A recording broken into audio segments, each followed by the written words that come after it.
Hello, and welcome to Twenties Aplenty and our weekly campaign, the Headhunter Chronicles, a D&D adventure involving random people that met on the internet.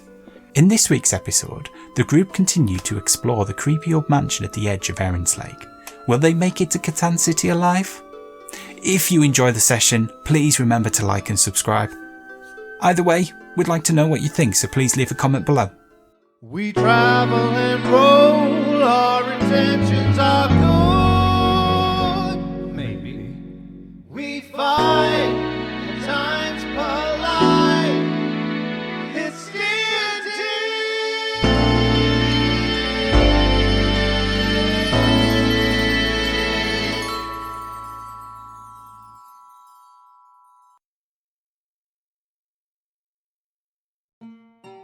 So, last we set off,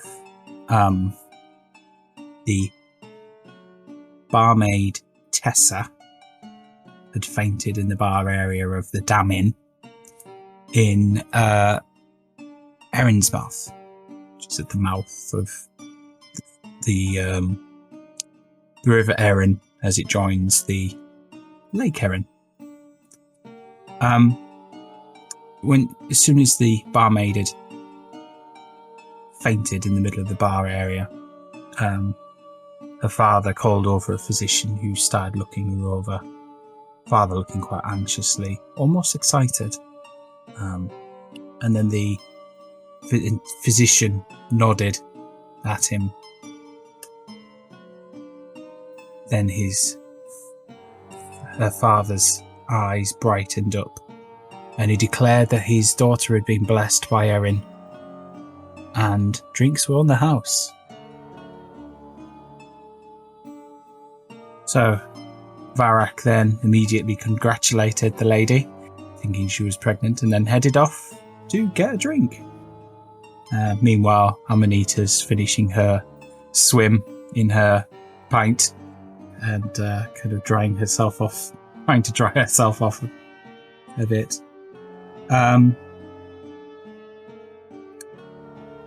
When Varak returned, the group went to have a chat with the physician to question what was up with the lady. And he revealed that every once in a while, a young unmarried man or lady in Errinsmouth of childbearing age would be blessed by Baron Erin. They would feel drained for a few days before recovering, and they bear a mark. After a bit of questioning, they realised it was puncture wounds, usually an even number, and often around the neck area. A few days later, a carriage would arrive with enough wealth on it to for the family of the blessed to live off for a year. The group tried to find out where the Baron was, but he was pointed in the direction of the mayor. The group were pointed in the direction of the mayor's office. So the mayor's office was located at the end of the town. The group had spotted it as they came in, but it was at the other end of the kind of the road that went along the kind of lake's edge. And it had two guards posted outside. So Lucy used disguise self, went and had a chat with the guards, claimed to have been blessed and wanted his treasures. Or her treasures, because he was disguised as Tessa, the girl who had fainted. The guards were reluctant to let her in, but he managed to persuade them. Then Marcus and Varak, the rest of the group, came over and started questioning around. Could they enter? Claiming to have an appointment in the name Dustin about some herbs. They refused, but Lucy came up behind and charmed them and said that they could visit at the same time, so the guards let them in, as long as they told the mayor that they come in the back way. They went up to the mayor's office. The group went up to the mayor's office and found a grossly overweight gentleman spread across the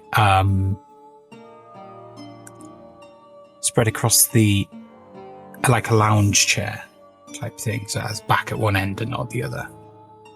The group walked in and he sat up, got out of breath from just doing the sitting up.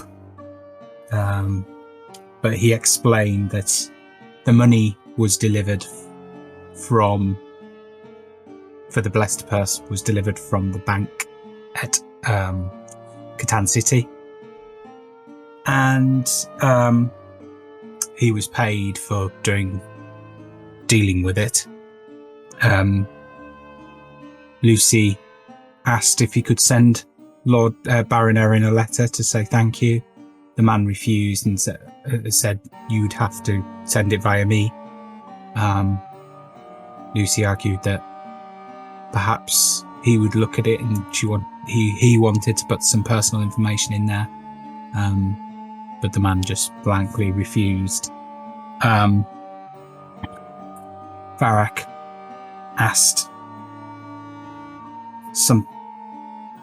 something separate about why he was so breathless, and he claimed to be ill but said he didn't get out much as he was so busy with his job. He said he was well rewarded for his work though.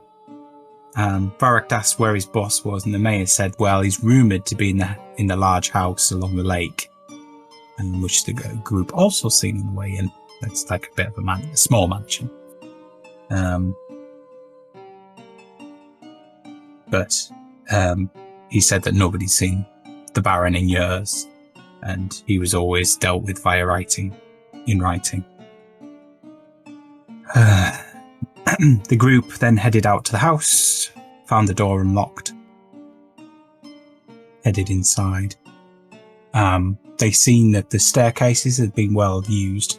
Other than that, the place was thick with dust, apart from a set of rather fresh footprints in the dust heading into the door to their right. That door led to a library, and in the library was a rather green-looking lady.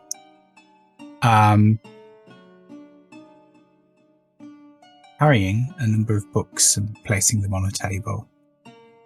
And it turned out that was Lizzie's character, Sybil, who suggested there was indeed a vampire in their halls. And pardon me, the group announced that they were investigating it, and questioned whether or not Sybil was stealing books, and she said, well, she hasn't actually taken them out of the house, so no. She was just doing a bit of research.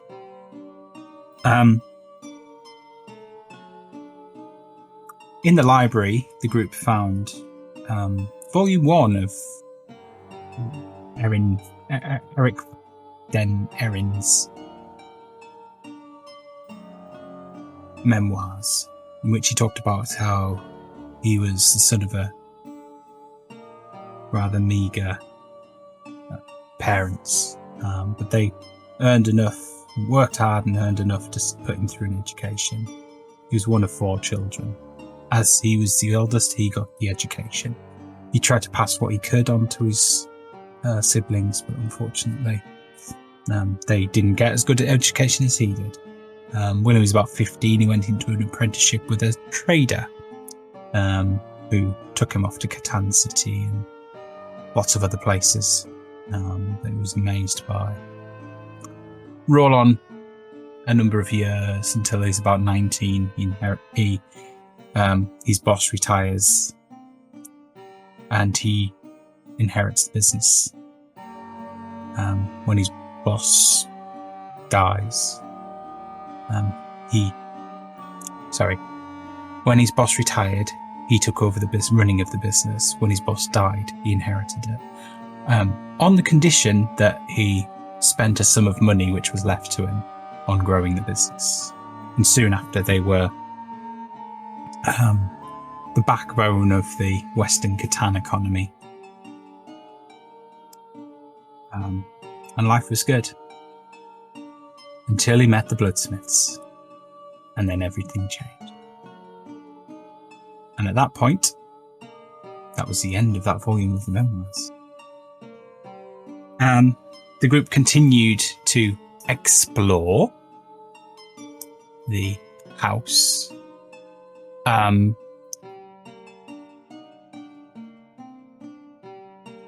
Initially, they found a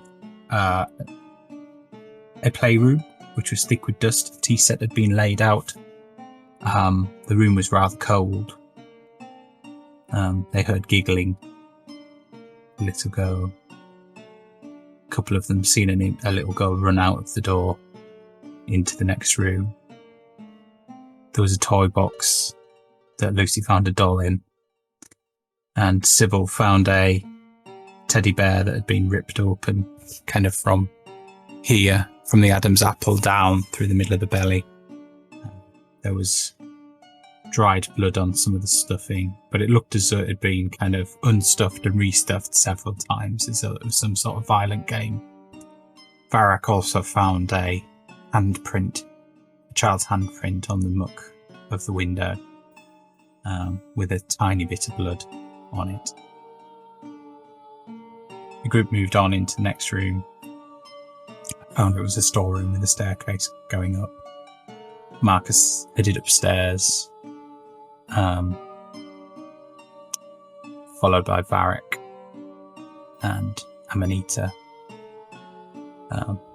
They had a bit of a look around.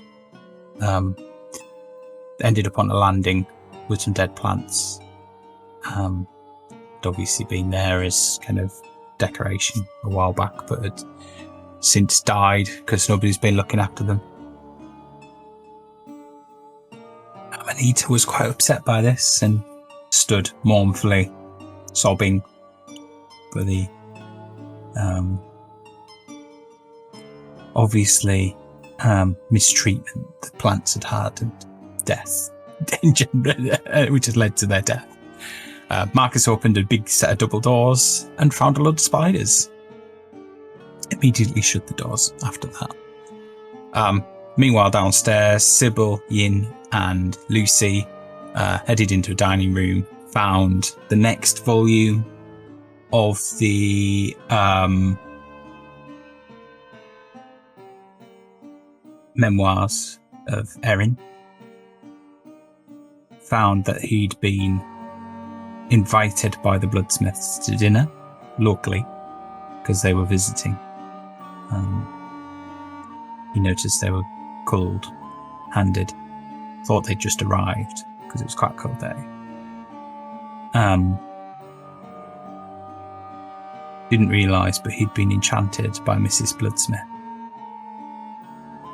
By the end of the meal, he'd signed over his business to them. However, his old boss was quite a clever soul, and not trusting a young man to deal with his money wisely, put a condition in that he could only sell the business should his parents be able to sign off on it as well. His memory kind of went blank after that, till the next morning when he stumbled back home in a daze. There was a crowd of people outside, and he found one of his sister's blood-soaked body out on the fronts. His family had been murdered. She was the only one that had got anywhere near getting away. The rest probably didn't know anything about it. It was brutal, it was bloody. A few days later, 3 carriages arrived stuffed with treasure.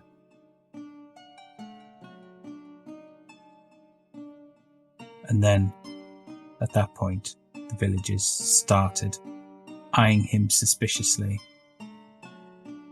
A few days after that, the symptoms of the curse that had been put upon him by the Bloodsmiths began to appear. And that was the end of that volume. Next, Lucy, Sybil, and Yin headed into what was the kitchen next to the dining room, and after Lucy had pocketed the silverware, of course, in the dining room, and they found a number of rats, which they fought and defeated. They then headed upstairs, found some fine wine and some fluffy towels, the dust of which gave Yin a bit of a sneezing fit. And they then headed into the landing that the rest of the group were in. Hearing that there were spiders and stuff and there might be valuables in the room, Lucy bolted straight into the room with the spiders, followed by the rest of the group, which resulted in a bit of a battle.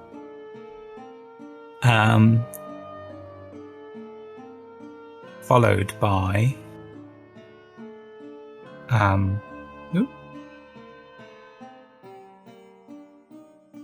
well, yeah.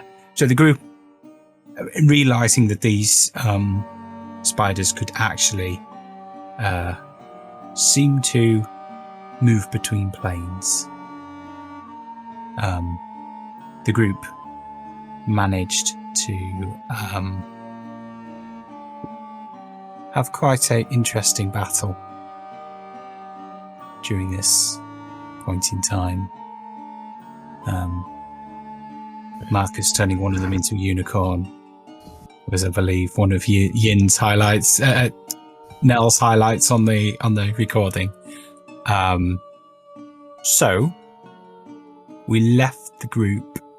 Marcus was exhausted and went for a sit down, finding some papers, which was the fourth volume of the memoirs, which I believe I'm going to have to look back in the chat to remind myself what I cut out of what, because I didn't set them up as volumes. I just nipped snippets out and posted them. So I need to go back a week and find what I wrote. It doesn't help that we talk absolute shit in the chat. Yeah, it doesn't help that you talk absolute shit in the chat. I found it though. Found it? Yeah. Alright, okay, I found it as well. So it says, in the evenings I began to frequent the local village inns and taverns for some form of company. I discovered the local area was on its knees. Overfishing by the town of Salmonmouth had meant very few salmon had made it this far up the river to spawn, so fisheries had no fish to sell. Also, a new road leading to Skies River, which is where Erin was brought up, resulted in local farmers no longer had passing trade to which to sell their goods. Ooh. As the years passed, the situation became worse. Famine had struck and people came to my door for aid.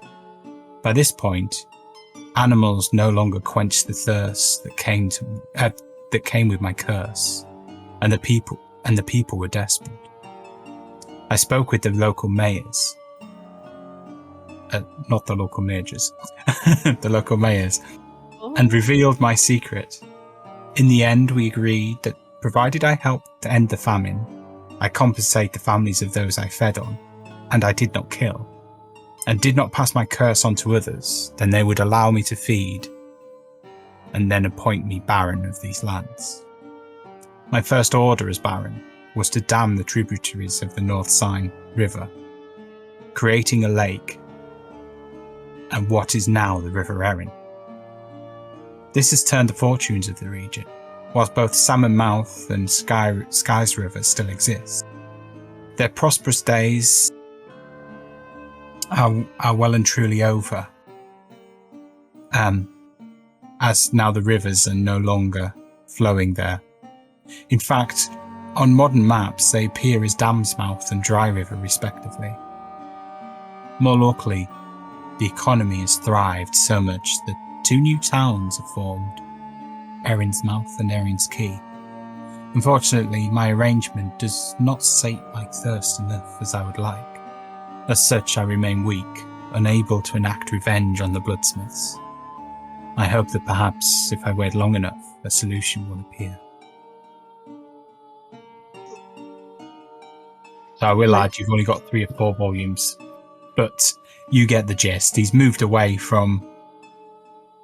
I think he's moved away from his traditional family home to this house.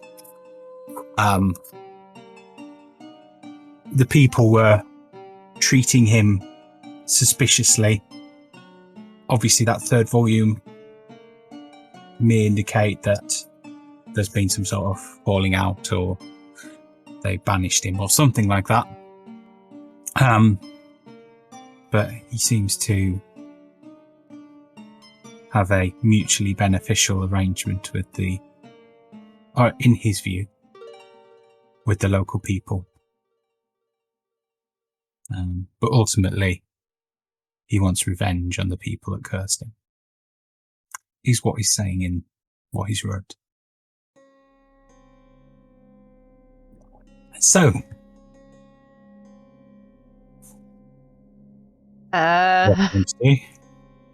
well, seeing as the volumes tell that only he wants revenge, I don't think we need to be here any longer. So, door, exit, guys, maybe? No? No. Lucy's still just looking through the room. I think it's safe to get out. It's not very nice in here. I think Sybil would be keen to... having read that, I think Sybil would probably be keen to speak to the vampire, learn more, see if she can do a bit of experimentation on him. Nope. Does Lucy find anything in that chest or whatever it is he's looking at? Look. You find some fine clothes. Dresses. We know where they're going. Into the pans of holding. How many fancy dresses? What, 4 or 5? Okay, 5 fancy dresses. Is it in Lucy's colours though? There's a purple one, a navy blue one, a green one, like a crushed kind of orange, and white with like little diamantes on it. The blue one has sequins. Hey, Lucy. Yes. It looks nice in the blue one. I think the green's my colour. They're very shiny. Mm-hmm. You never know when they might come in handy. Knowing you. So I think there's still parts of the house we haven't looked at. Yeah, but maybe houses like this is better left alone? Don't know. Considering the fact that there's a demon child running around? Oh, that sounds far too sensible for us. This is also true. Talking about demon child, can I notice anything? What do you mean, can you notice anything? Is there any signs of said, like, child laughter or shadows or anything around us at the moment? No. Okay. I will say Lucy is still holding the doll. Oh, great. You never put it down. Oh, brilliant. I remember Sybil's unseen servant had hold of the teddy bear as well. Oh, no. I see a couple of doors. Yes. Maybe we should I'm going to go check out this one. Oh, great. Okay. You hear a bang from inside that room against the door. Ooh. Against the door. Yeah, as though something's just hit the door. I'll walk with her. But I'll... You open the door, and a shoe comes flying at you. Demon child! Yes? Anyone? That's very nice. Lucy would just go, haha, you missed. The doors on the wardrobe start to bang open and shut. You can feel it's quite cold in the room. Oh, Lucy's going. In an attempt to be brave and stupid at the same time, I will walk. Oh, he's already doing it. I was going to say I'll walk past Lucy and open the cupboard. So Don't as you approach the cupboard, it begins to rock backwards and forwards as though somebody who's probably in their teenage years and doesn't quite have the strength of an adult is trying to tip it over onto you. I'll help them and I'll just tip it. Yeah, like sweet. There is a loud crash, and splinters of wood go everywhere as this cupboard smashes. Inside is the clothes of a boy who's probably about 15 years old. It's not made very well, this wardrobe, is it? Splintering out like that. I don't think he'll be very happy. Next bits of wood start to lift up and swing towards you. Yep. I will just get out. Missing. I'm out.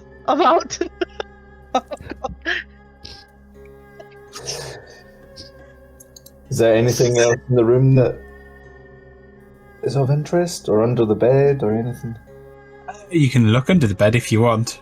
I'll give it a go. It's a Okay, teenage boy. Come on. So you bend over to look. So you bend over to look under the bed, and then you feel this kind of lump of wood smack you on the backside. You can take a hit point. You then see. Could you also do a dex check, please? A dex save. Save. Okay. Yeah. It's gonna be low. Oh, that's alright. Okay. The same piece of wood that whacked you on the backside is now heading towards your head, and you manage to just dodge out the way, and it just hits the floorboards next to you. I'm going to quickly disguise myself as a beautiful woman and go, ooh, kinky. And then just walk out of the room. As you shut the door behind you, another piece of wood just whacks into the door. Yeah. So, should we try the other room? No! Frankly not. No. So you also have a door there. A door there. A door there. Oh, nothing's coming up for me. And sorry. A door there. Hopefully you can see that. Mm-hmm. You see? I can't see it on mine. There's a door there. There's a door there. And there's a door there. Yeah. Yeah. This one and this And one. there's a door there. I will take this door. DM. That door there. This door, yeah. Oh, I know why it's not showing up. I'm on the dynamic lighting thing again. Oh my god. Use Which Errin. I need to be able to open the doors for you. But I won't I will just do hello? Hello?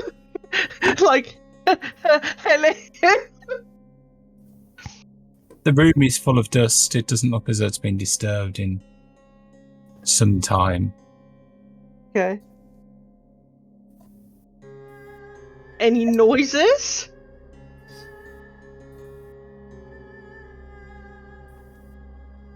No. I'll put my one foot in. What happens? It hits the ground in front of you. Nothing.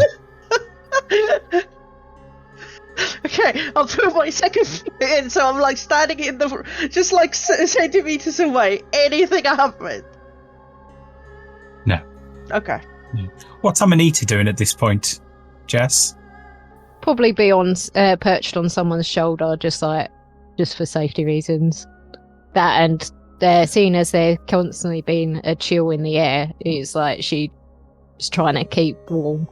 Okay, so we assume that Varak's kind of stood outside the room, peering in with you Hey, loaded. on his shoulder. Ooh. So in that room, just appears to be an unoccupied room. What's these? Oh, you in that room? Yeah. Oh, they've already looked at that room. Sorry, I thought you were where Lucy was. You've already looked in that room. Okay. That's where Sybil found the wine. Okay. Quick teleport. Quick teleport. Sorry, you stood by the door when you said it. You stood by that door, so I opened That's that okay. door. That's okay. So that's an empty bedroom, effectively unoccupied. Okay. Okay. There's a wardrobe and a bed that's been made up. It looks neat and tidy. No stroppy ghost teenagers. Okay. I'll do the same that Lucy did. Check under the bed. There is nothing but a layer of dust. Okay. Just to check the wardrobe. You open the wardrobe, and a swarm of moths flies up into your face. Oh no. All you find is half-eaten sheets at the bottom, folded neatly, or what you suppose was once folded neatly. They're in tatters now.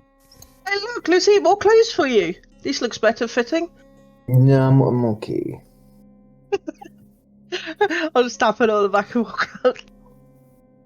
Okay. So am I right? Are these 3 doors?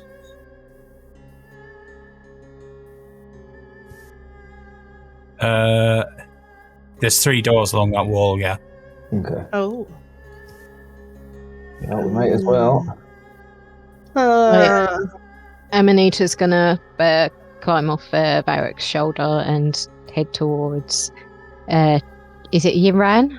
Yeah. Yiran. Cool. It should just like be between your legs, like walking Nope. in your footsteps. Little mushroom. Okay. So you're opening that door. Yes. You are met by a sink, a toilet, and like a vanity cabinet thing. Oh. Actually, yeah, okay. Okay. Well, I say it's a thing. It's like a porcelain bowl that's attached to the wall. It doesn't have any plumbing in it. yeah. It's got a pool of water in it. Is this wardrobes again, or like cupboards? They're cupboards. Okay, I'll wander over, check the first one. Okay, could you do an investigation check, please? Oh, shit on it.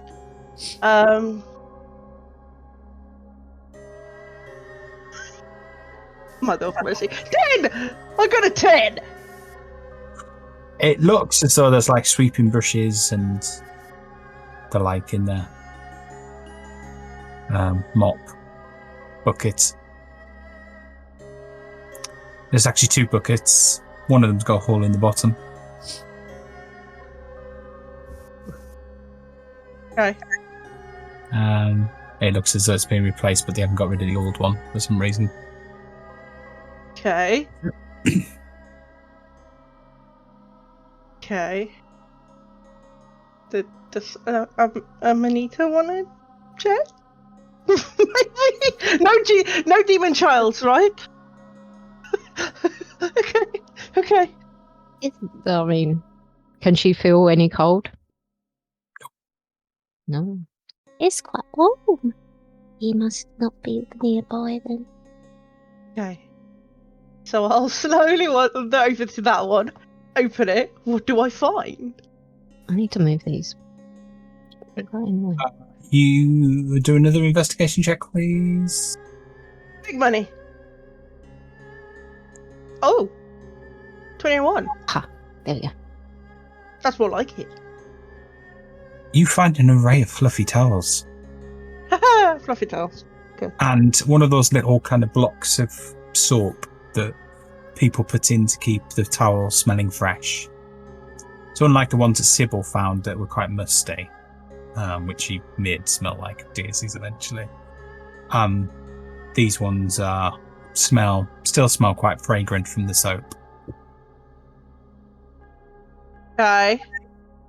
Take a soap and I'll like shake out the dusty towel, and I'll take Amanita if she wants to, and then I'll wander back to Lucy and give him the fluffy towel and the soap.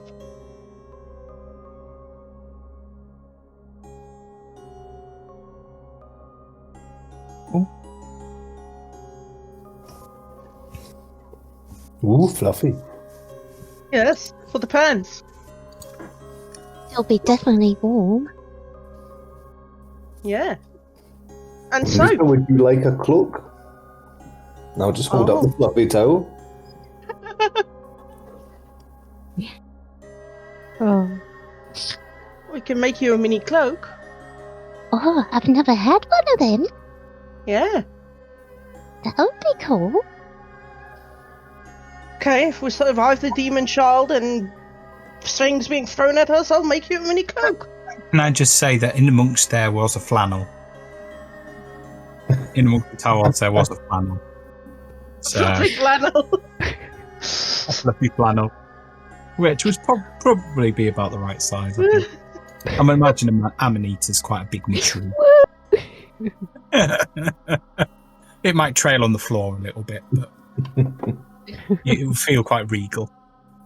And you'd sweep up a lot of the dust while you were walking along. There you go, you've now got a fluffy flannel as a Through that, she's like running around his house going, trying to make it billow.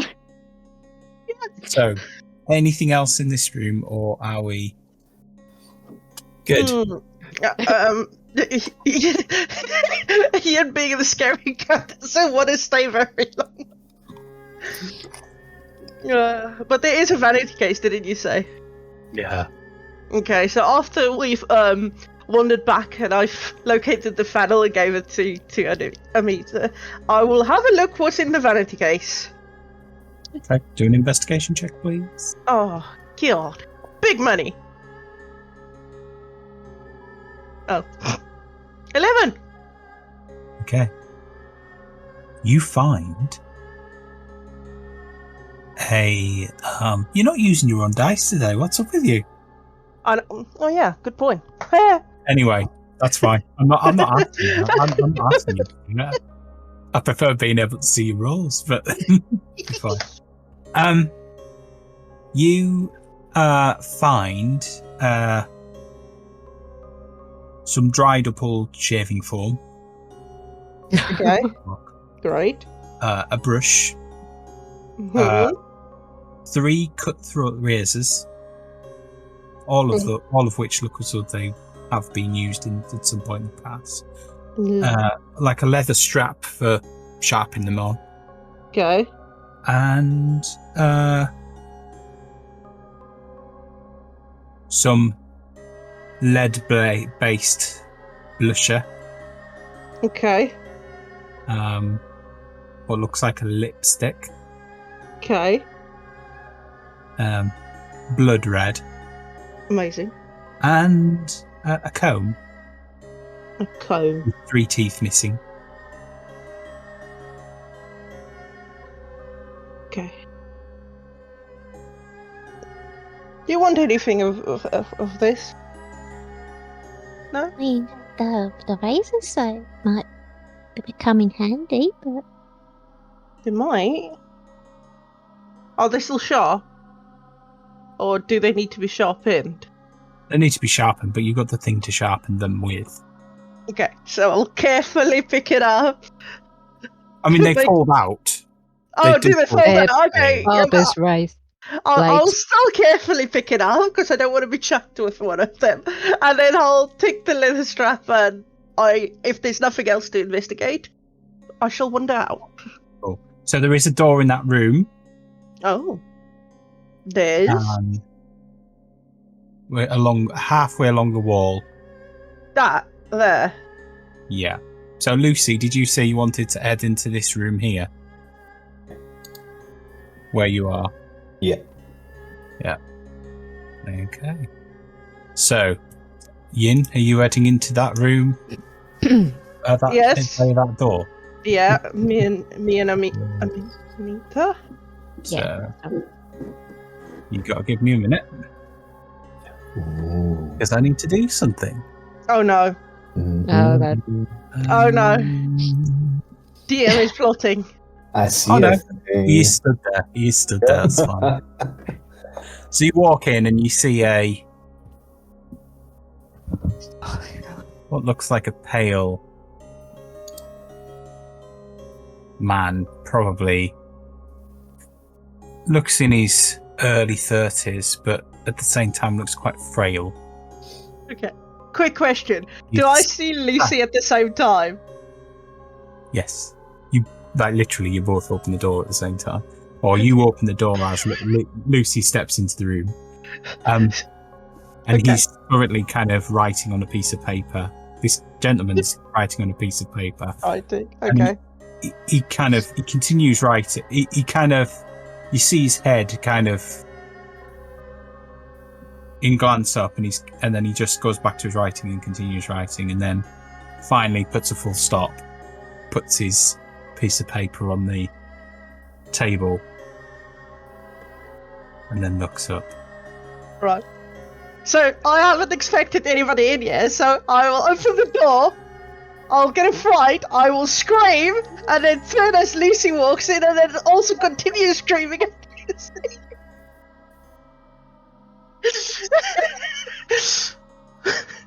I'll just wave to them and go, hiya! Good day. So, I will add that the curtains are drawn. There is a little bit of candlelight in the room. I've got dark vision as well, so I can see. Yeah. I should be able to see clear enough. Good day. Oh, Your friend seems rather disturbed. Yeah, that's putting it nicely. He has Excuse issues. me? He has issues. Sorry, he likes to make noise. It's I didn't really expect anyone to be in here, and I've been thrown with demon children. I don't know. This is scary. And I thought I was the scaredy cat. Demon children. You know, like, I don't know. It's weird. It's scary. and a rather frisky teenage child.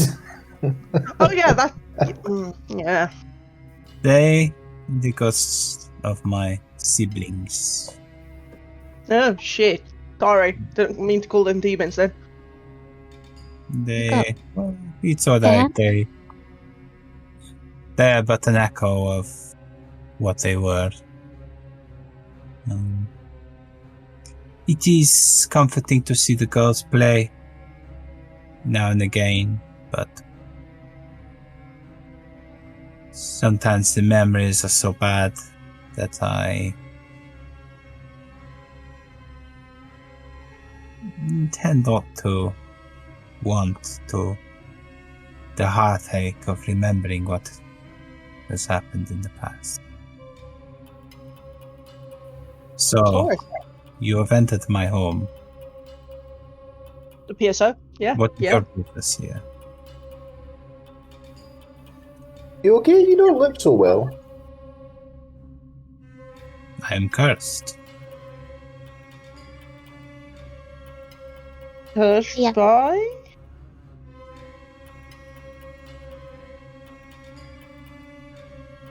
I am a Old man! You're an old man! not an old man.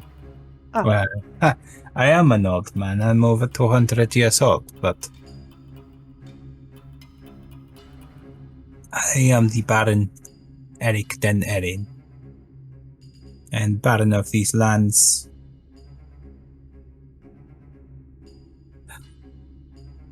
I am cursed because I have been cursed with undeath It's not very good, is it? No, it's not. but whilst I could put an end to myself, I do not wish to do so until those that cursed me have been put to an end. Unfortunately, I do not have the strength to do so at this point in time. Okay. Maybe in another couple of 100 years when the local towns are populated enough to let me feed sufficiently to give me strength, then I can travel south to end them. That's if somebody else hasn't put an end to them in the meantime. What exactly do you need to feed specifically? I need fresh blood.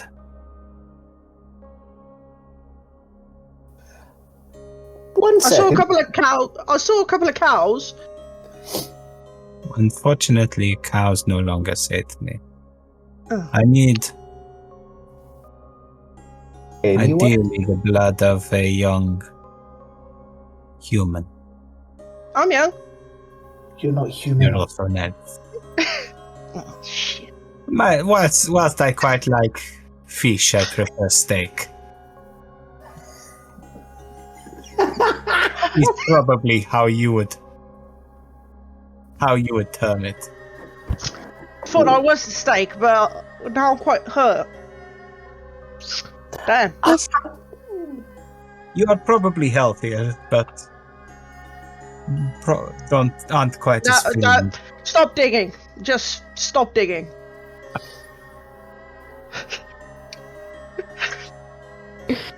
So I ask once again, what are you doing here? We're here to investigate. Yeah. Investigate what? You seen an old creepy house and wanted to know whether or not it was haunted? Pretty much, Can't yeah. remember. Congratulations, it's haunted. Yeah, we figured that one out. We also have an infestation of spiders as well. We took care of that. Yeah, Oh. you used to have an infestation of spiders. Well, I guess your visit isn't all bad. Thank you. That's Do you alright. have tea? Do you serve tea for your guests? By any chance? The only thing I have here is wine. Ugh.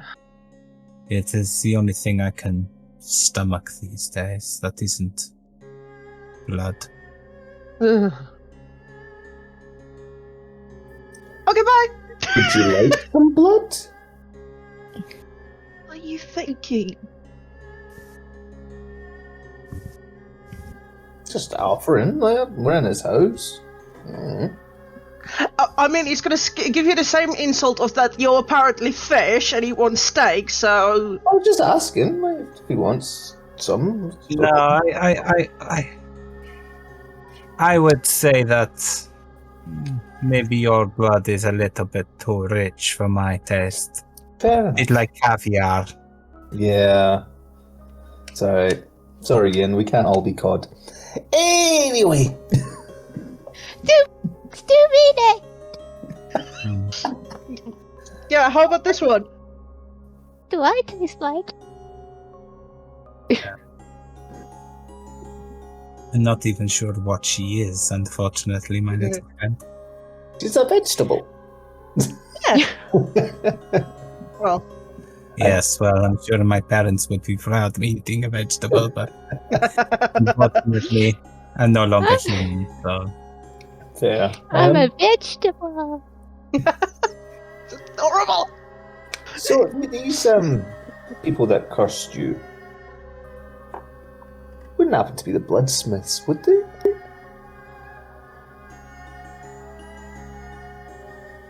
Yes. Oh, How do you know of them? Oh. we found some papers that talking about them. We might have snooped a teeny tiny bit. He might have read your diary. They're very nosy people. Yeah, that's quite again. It's not as though I recorded them not to be read. True. How should I say? I wanted to put my side to the foul and holy beast that resides in these halls. So once I'm dead, people can see my story, and if I haven't already done away with the bloodsmiths, perhaps someone else can. Well, speaking of, how strong are these bloodsmiths? Oh no. I'm just asking. Strong enough to murder a family before they even have a chance to react. So if someone were wanting Strong to... enough. Go on. So if someone were wanting to maybe take them on, what would they need?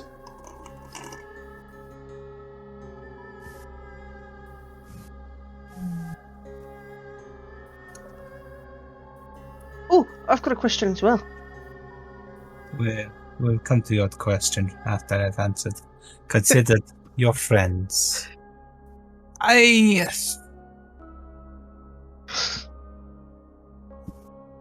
Getting access to them in the first place would be a task in itself.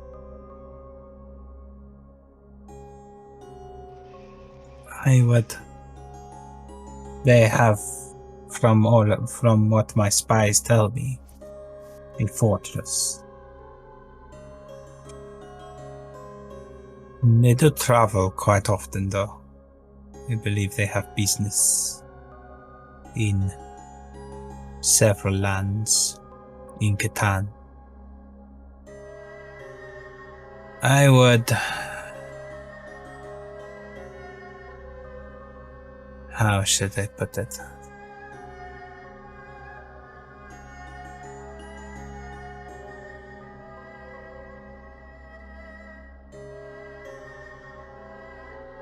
Probably try to seek them when they are on a visit somewhere.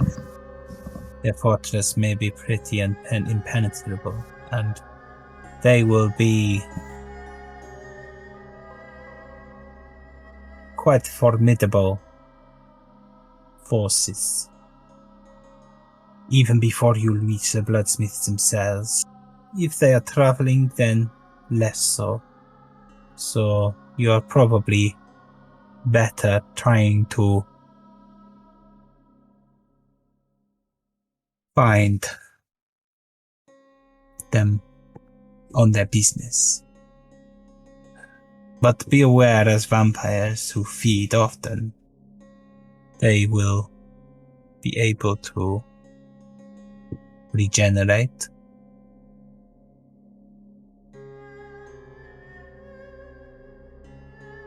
But a lot of the rumors you've heard about vampires is true. They cannot enter your residence uninvited. They can be harmed by running water. It is like acid to them. If a wooden object like a stake is driven through their heart, then they are incapacitated within their resting place.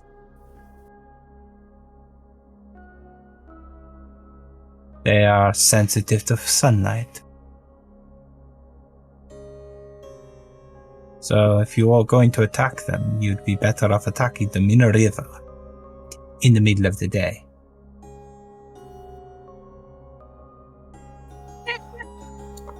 Well, you never know. We might have a way around the regeneration part. Also the sun part. Some of us can create light. Interesting. But, you know, just floating the idea out there. Also, I think we met this person in your house. I'm pretty sure she wants to talk to you at some point. I don't really know how you want to do that out of game. So I will assume that Sybil has a conversation with him, explains her research into trying to understand a little bit more about his curse to see if there's any healing applications that she can derive. derive from it, and asks him whether or not he is willing to give a few samples of his blood and undertake a number of tests. He agrees reluctantly, and Sybil starts getting things out of her coat and starts experimenting with him, basically. And she's going to stay there for a number of hours till whilst these experiments go on, and then we'll head off to Katan afterwards. And has asked that you look her up when you reach Katan, whenever, and you're free. I like elbow Lise here. Like, why do we always attract the weird ones?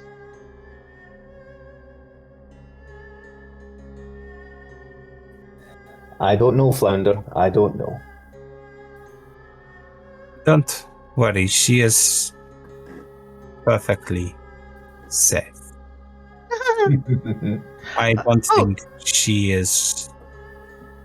I don't think her blood is such that it would be safe for me to feed on anyway. Fair.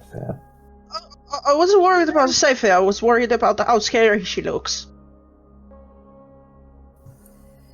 At that point, And the floating skull.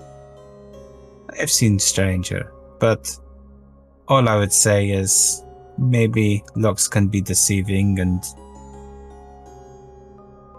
perhaps having somebody who looks quite and he looks to her and says, excuse my terminology, I'm trying to think of a better word, but monstrous, then maybe that'll work to your advantage. Ah, true. Back to my question. Can you turn him into a bat?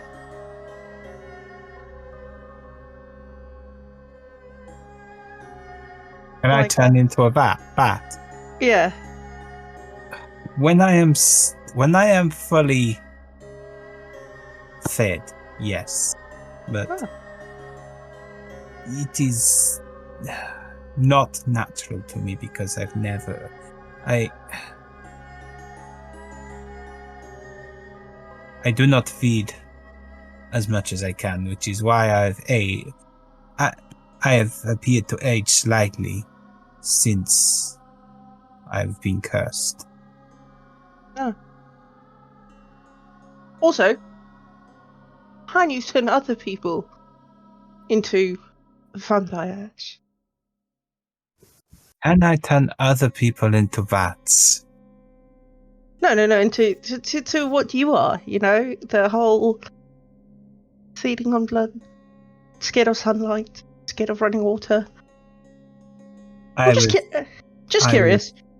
I was turned myself, so I would imagine so, but it is not something I'm willing to do, even if somebody was willing themselves. It is a curse, and I refer to it as a curse, because it should be considered as such. Whilst it gives certain advantages and certain powers, it is no life. Fair enough. You are driven by hunger at times, or weakened significantly.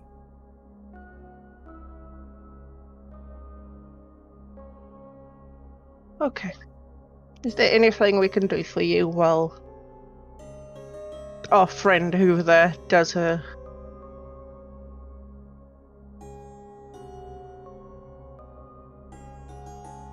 No? Okay. I would say it is in not just my interests, but everybody's interests. Everybody human's interests. Every elf, every dwarf, every gnome, every halfling, every dragon. It is in their interests if the bloodsmiths are ended. I don't think I would be the only one that would be thankful and grateful and be willing to show their gratitude should you chance upon them and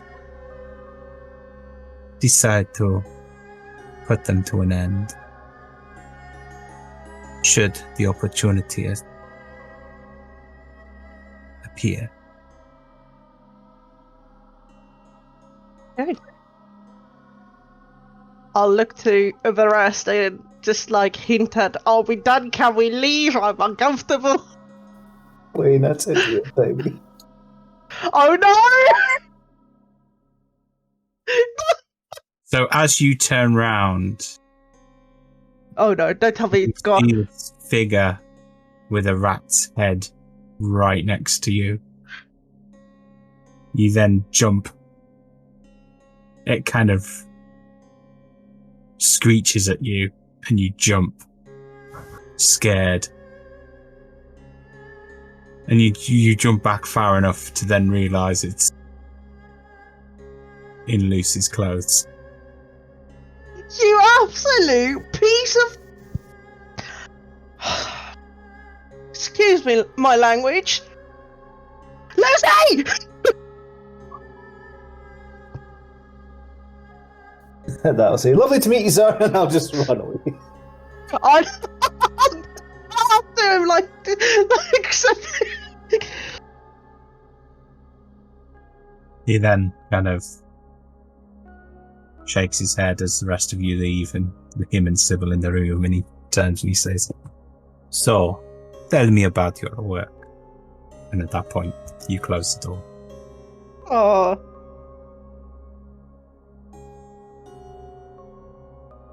I just want to say, for the sake of Liz, is Yin doesn't like scary things, so it's nothing personal. I like Sybil. Yin, not so much. I think we established that last week, actually, today. Okay. Okay. So, you are still in the house. What would you like to do? I've done, you know that proper mother trick where you throw the flip flop up. I've done that, and I'm trying to catch Lucy to give her a slap.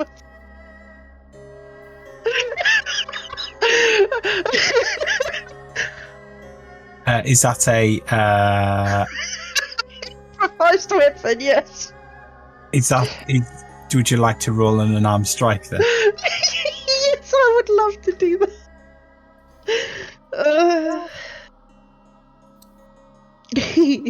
Does a 15 hit? What's your armor class, Charlie? Currently Does it not? 17. Oh. Is that with or without the shield? With the shield, because I've not been casting any magic. Okay. If you want, I can take the the shield off if you want.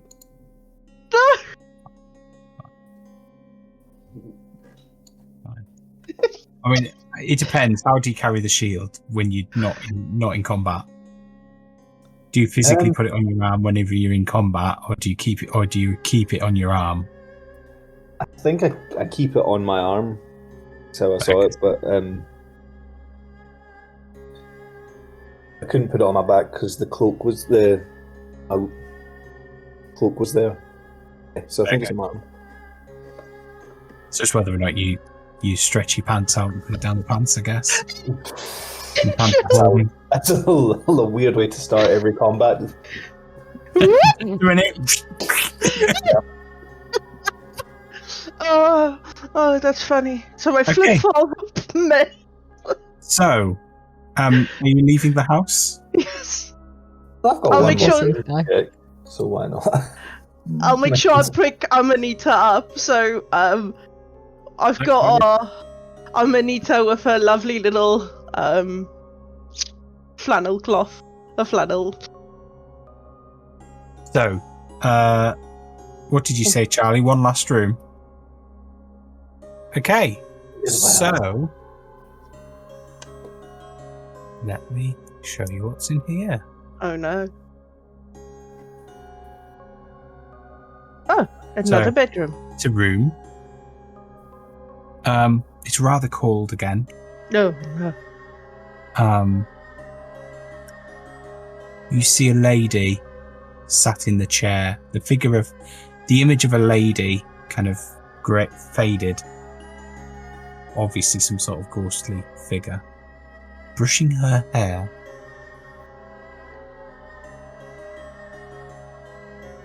Hiya. Just continues brushing the hair. I'm gonna have to go over to her. Oh no. Oh no. As you head over, she puts the brush down and just disappears.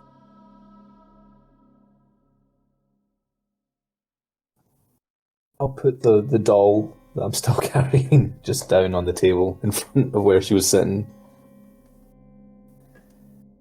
And then just quickly look through the wardrobe before I leave.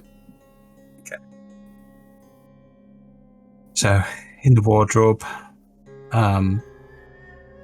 there is kind of female's day clothes. And same size as the dresses you found earlier. And some male suits. Just like suits as in like work wear. Looks like an apron made of leather, and there is some like smart trousers and stuff, but not what you would wear. Probably bigger than quite a large waist. And then there's a number of overalls. Good. Well, I'll just head on out then. I'll meet up with the rest. Okay. So, you're heading downstairs and out. So you head down the main flight of stairs, out the front door. Where next? Is there anything anyone would like to do in this town before we continue on our way to Katan? What time is it? I would say it's late afternoon. So you arrived in the morning.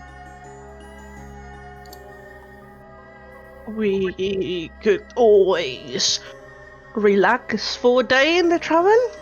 I don't know. Something we don't do quite often is sit down. I think Marcus would be quite eager to move on, especially given that he'd be quite keen to get to Drifania, I think, and try and find his sister. And also his family on the boat. And go back to his family on the boat, yeah.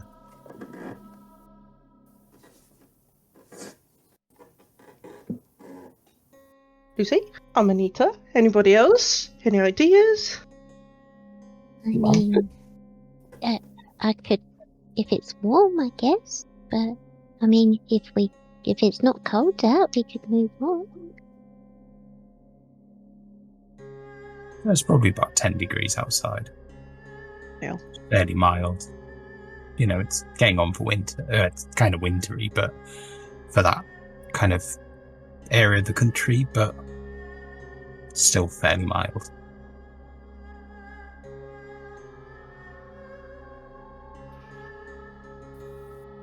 I'm happy to keep going, so up to yous.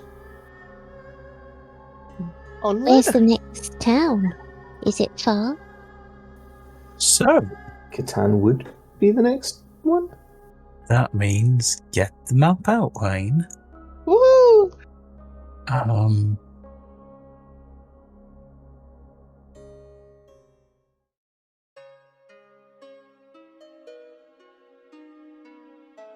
need to move myself onto the map as well.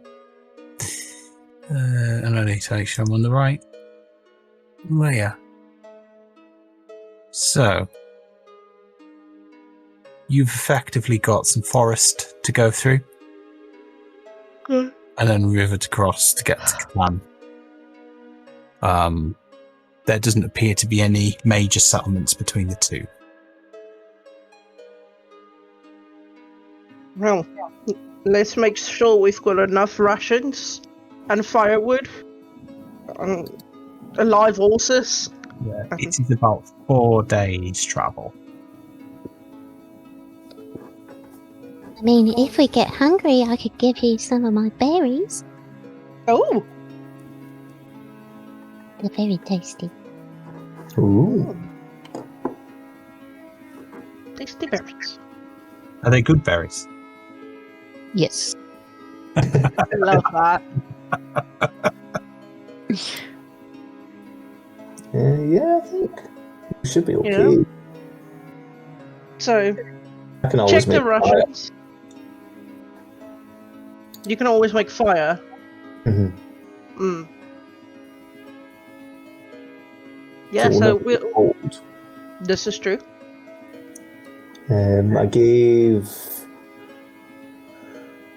Who did I give it to? I gave Varric 10 rations, so he's sorted.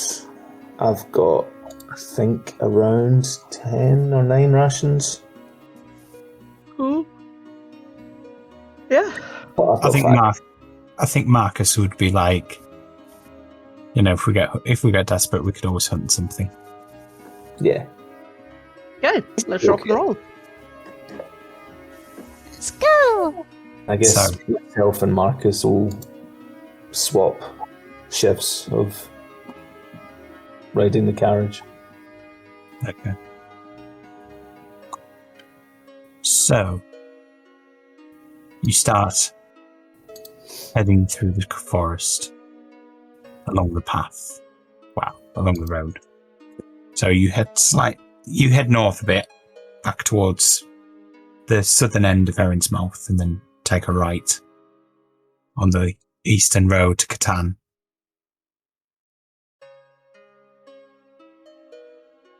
First day, fairly pleasant. The road is kind of, whilst dirt road, it's kind of layered with pine needles. Quite a few of the trees were suddenly pine cone type trees. Don't look as though that's their natural habitat, but you find a clearing to make camp for the evening. One of you manages to catch a rabbit. Wabbit. A wabbly wabbit. Do we need to stop? If the rest can sleep in the wagon, if me and Marcus are just sort of... You get a better night's sleep if you stop, Okay. because it's not a smooth road.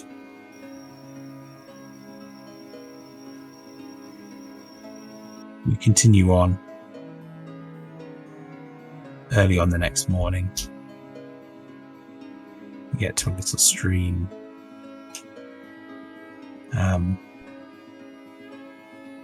There's a little wooden bridge which is kind of looks a bit rickety.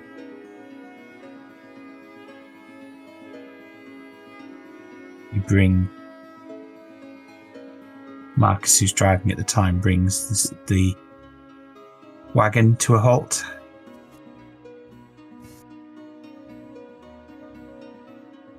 And then asks the group what they think about the bridge. Does it look strong enough? Does I it? mean, it's strong enough to hold me, but how about you lot? I'll walk over to the little bridge, and I'll do a mini up and down bounce on it. Do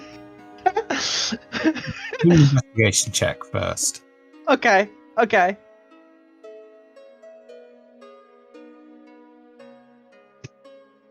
23. Natural 20.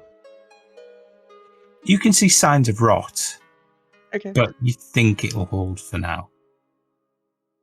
Okay. So, just to be cautious, Marcus advises the group to all pile out and start to. And then he takes the wagon safely across, and everybody else goes across. And you all get back in. And you're away.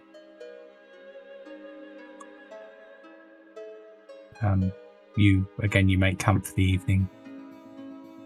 It begins to rain that evening, though. Yeah. In the middle of the night.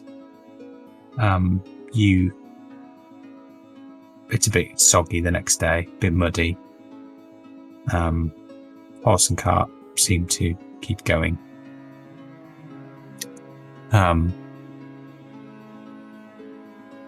It's quite sludgy in places. There's a couple of depressions in the road where it's filled with water. One such depression you get stuck at the bottom of.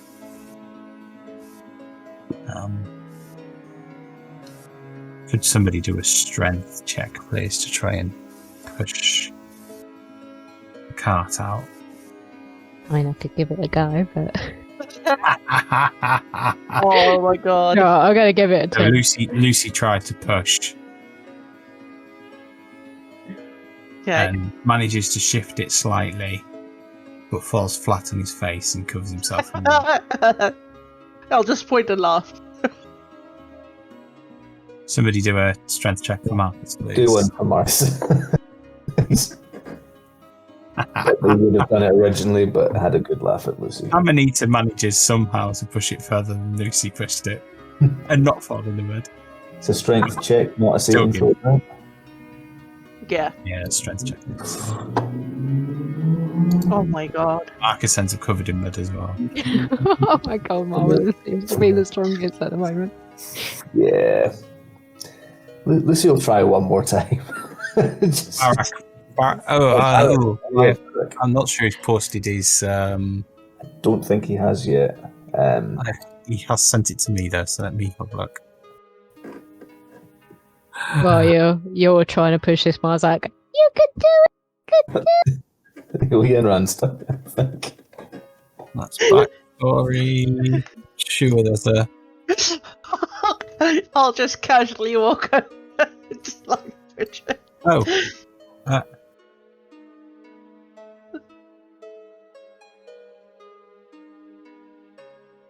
Yeah.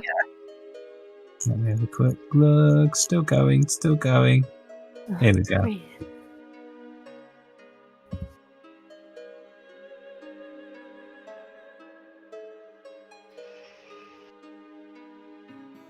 He's -2 on strength. So let me roll a proper dice. He scored a 5.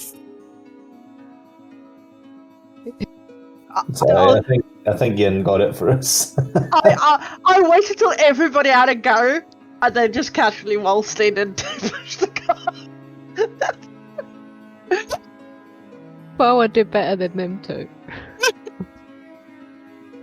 So, having enjoyed a bit of sport with the others failing miserably, Yin then walks up and just pushes the cart as though that's, a child's toy with a child and with a horse just pulling along as well.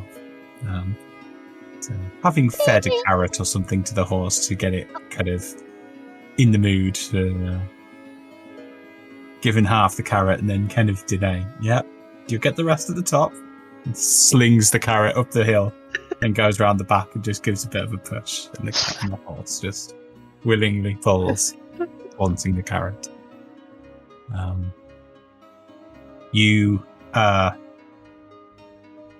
So after that, you stop for a while at the next stream so that Marcus and Lucy can wash up a little bit. Wash some of the mud out of their clothes. You're both filthy. I know, right? Looks like he's missed a spot. Oh wait, it's just his face.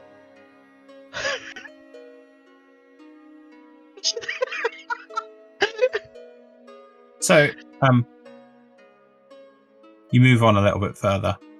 The next, and then stop for the night. As you stop for the night, you see a couple of travellers pass. A man and a woman. They look like a married couple. They ask if they can share your fire for an hour. Do they seem nice enough? Do an insight check. Suspicious. Yeah. Almost says. 7.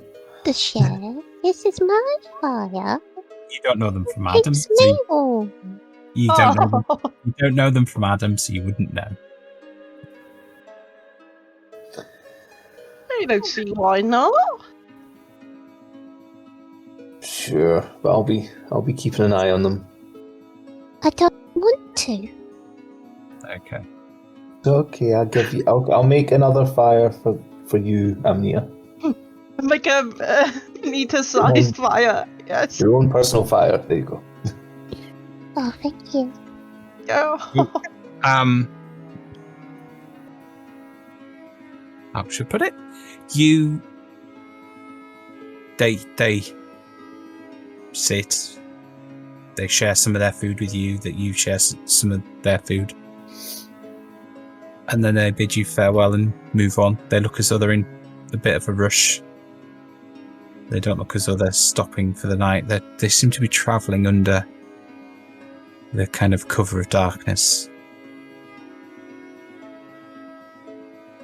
Is Check your anything pockets. missing? Check your pockets. They've now gone. Is anything missing? Not that you're aware of. Did they seem sus? Not awfully. Not awfully. You, how should I put it? They seemed pleasant. Quite cagey. As in, they didn't really want to tell their story. Every time you asked, they kind of changed the subject. They weren't. I'll turn to Lucy and Benita and the rest of that. They weren't one of those weird things that we just came across in the house that feeds on people. No? I don't know. Amanita will be just like looking around, picking, using her magic to make some good berries. Yeah. That was night 2. So by this point, you're more than halfway there. No, not quite halfway there, but you're getting on for halfway there. Living on a prayer. With Tommy and Gina. Anyway,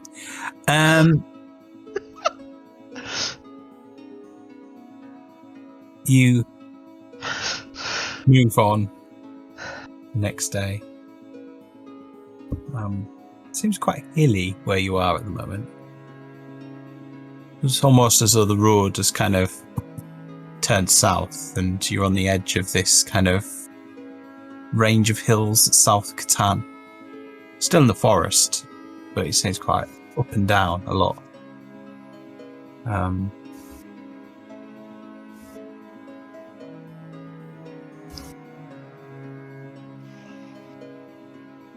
You again make camp for the evening. Would you all roll a perception check, please? The reception.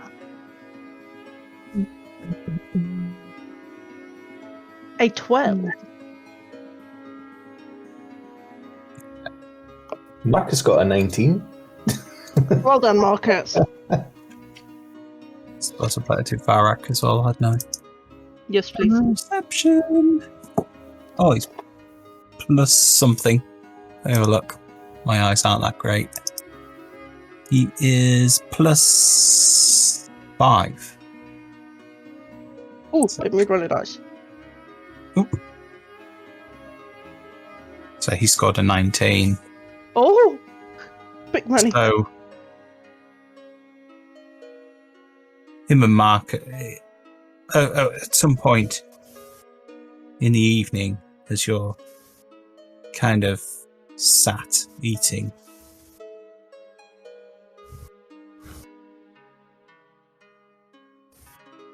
Marcus kind of sits up looking a bit startled and goes, "What the fuck was that?" And everybody else is like, "What was what?" Apart from Varak, who went, "I think it was a wolf. I think it was a wolf howl." Oh no.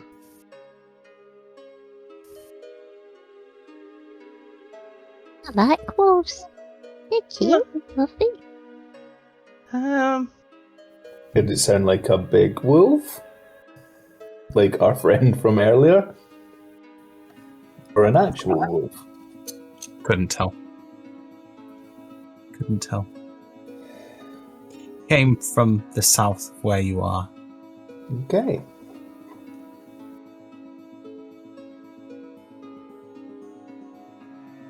Could we tell how close it is? Sounded like it was in the distance. Okay. Quite a few miles away. The same thing happens 2 or 3 times that evening on occasion as well, where the person who's sat watch, hearing a howl in distance, that you don't see. You get through the evening, you don't see or hear much. So you move on a bit further. Uh-huh.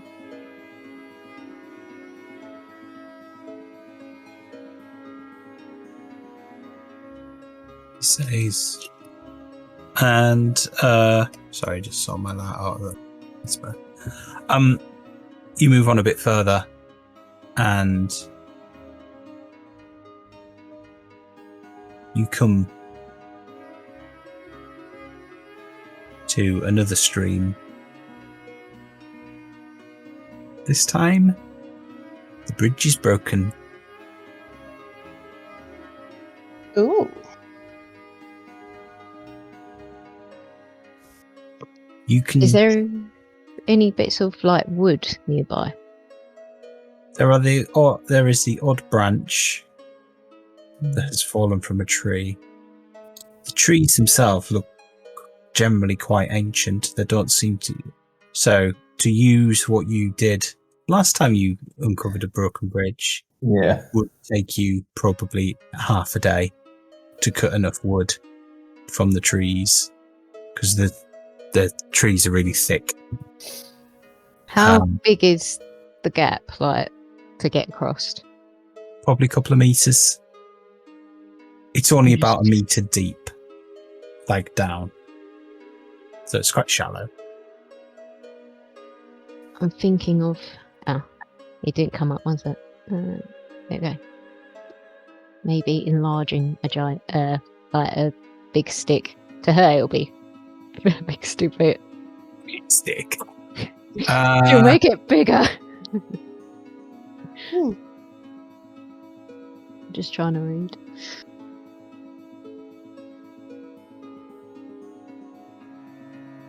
If you did that to a person, could they pick us all up one by one and just put us over? Probably not the wagon. Okay. I'm happy to start chopping. Unless you guys want to try something else. I mean, Oh, is that a concentration spell? Hmm? yeah, it's one action. Okay. Does it say how long the spell lasts? 1 minute. Okay. So you could. What if we shrink? No, we could shrink the wagon. So it's half its size. then try and jump.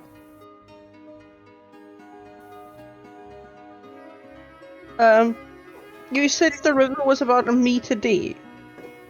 Yeah. Okay. How, if I wade into it, how strong is it?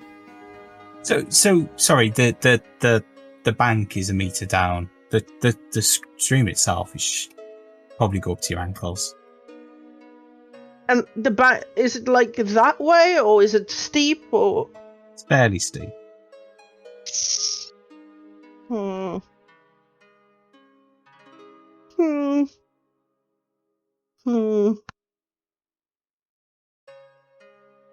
So, Jess, what was your original idea?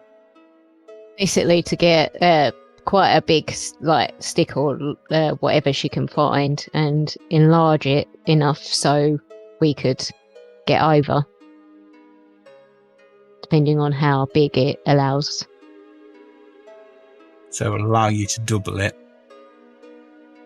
So you can find lengths of stick that if they doubled in size, they'd reach across. But it wouldn't be wide enough. They individually wouldn't be wide enough. I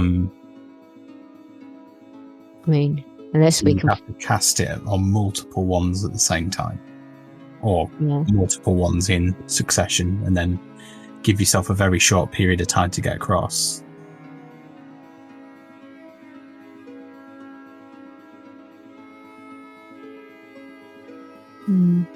I mean, my one can get across quite easily. It's just use lot It's the wagon. and the wagon. Yeah. I mean, we could chop down a tree, and I could just a small tree, and I can enlarge it. A tree then that would take time. There's only large trees at this juncture. You could travel a bit further back and find a smaller tree. What do you think? I'm happy enough to just take the half a day to make a path over, and it saves our spells. And I might be able to do this, but I need to read it. Let me put it in chat. But I need to read it because D&D Beyond doesn't bring it up properly. Okay. Wait, you can see in the ground.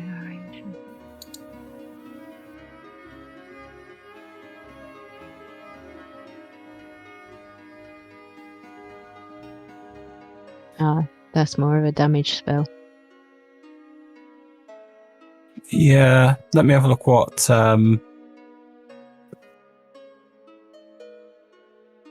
Cleo's got, because he's a druid as well. He might have something. See, I can use any spells in the book, in the thing, but I need to prepare them, and these are the ones I've prepared. Well.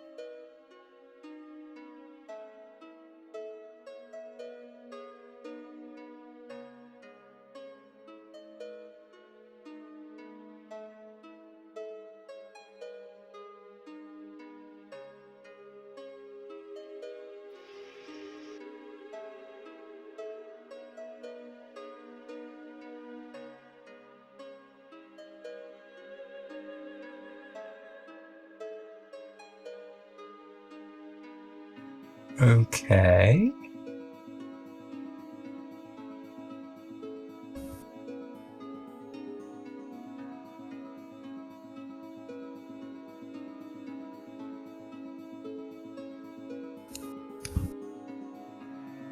Do you have plant growth?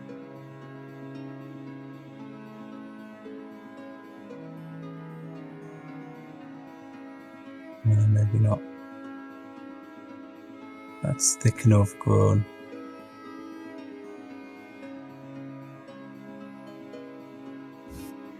I don't want to use a level whatever it is spell.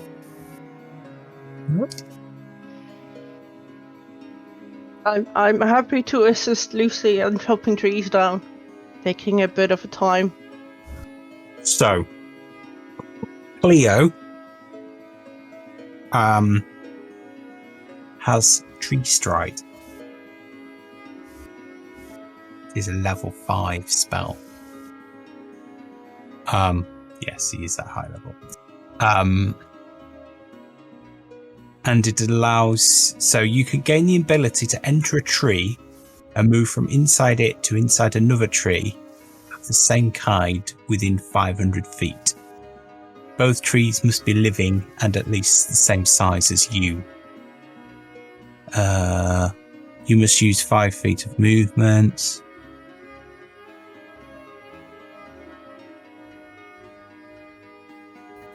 You can use this transportation ability once per round.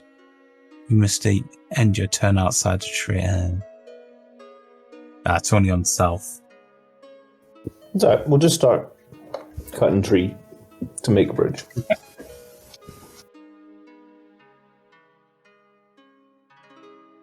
So you hack away at the tree for half a day and fix the bridge.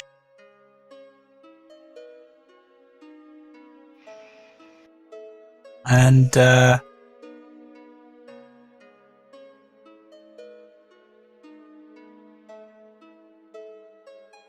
could you do an intelligence roll, please? All of us.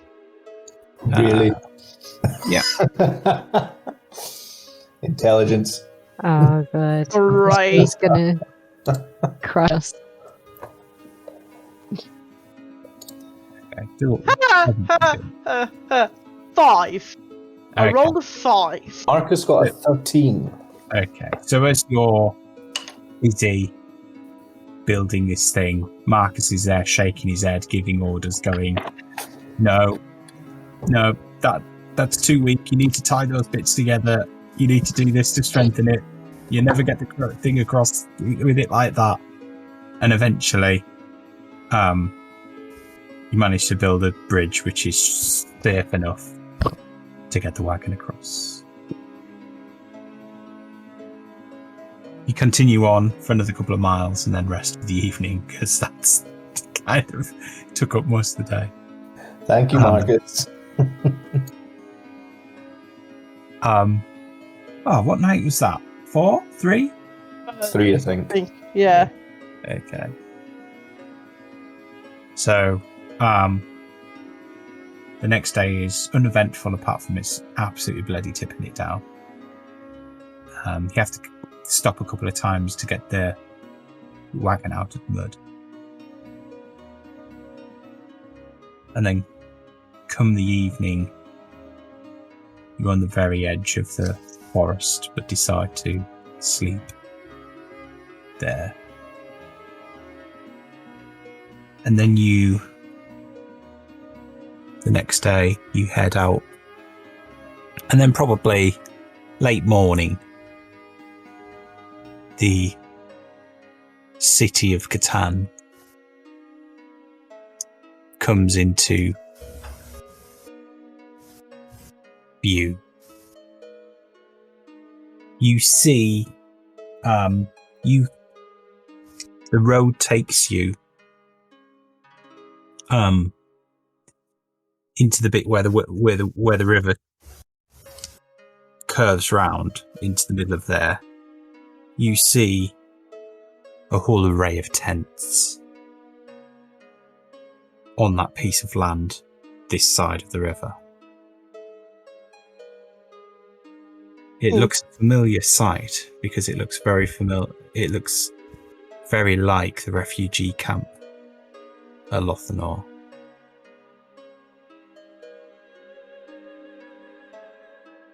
You see it is filled with a number of non-human people as you start to make your way through that camp.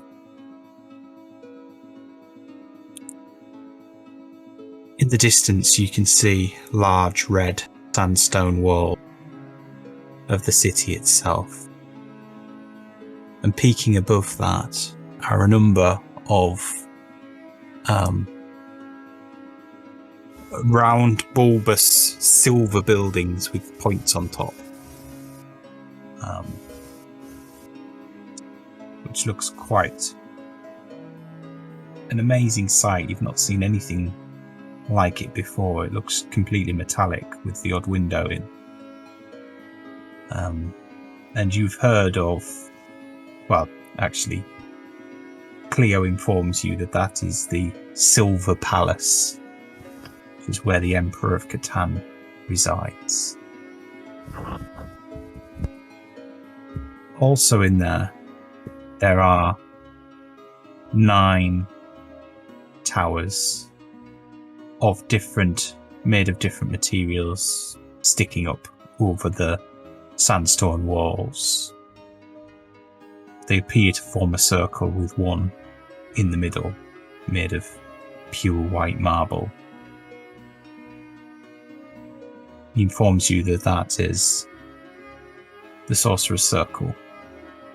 Oh. He explains that the Sorcerer's Circle is both a name for the place in which the sorcerers go to earn their skills, but also and learn their trade, but also the name of the council that governs that kind of, or the general sorcerer kind of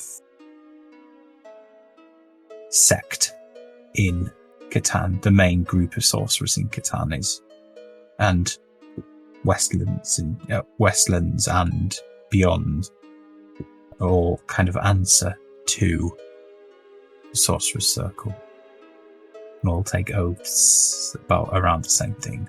Barak kind of agrees with this, but makes some kind of comment about Dragon's Claw having their own kind of sect.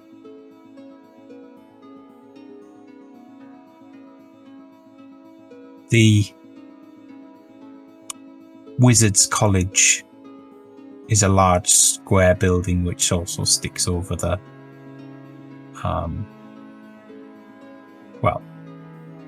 there is a large square building which Cleo says is part of the Wizards College. It just peeks over. He says that that's the largest building on the continent, and it's actually the library of the college. That's more at the far end, the southeastern end of the city.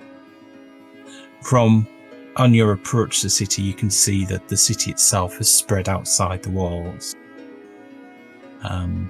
There are a number of docks along the rivers. The one you're heading towards is the West Dock. That is largely there.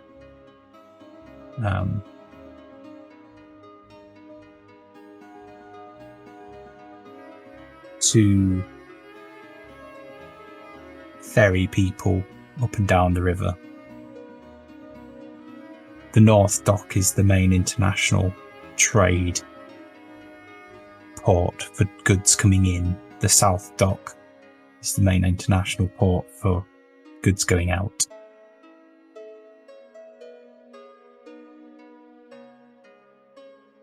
As you make your way through the refugee camp, you can see that's filled with largely people specialising in the arcane, and also a number of non-human people. You hear a lot of Westland accents, quite a few Nicalian accents. Here, this is where a lot of people that were either non-human or trained in the arcane arts had been sent, or had fled to, before the war.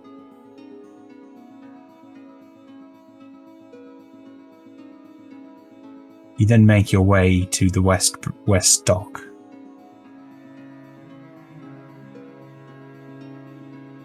and over a bridge into the North Dock.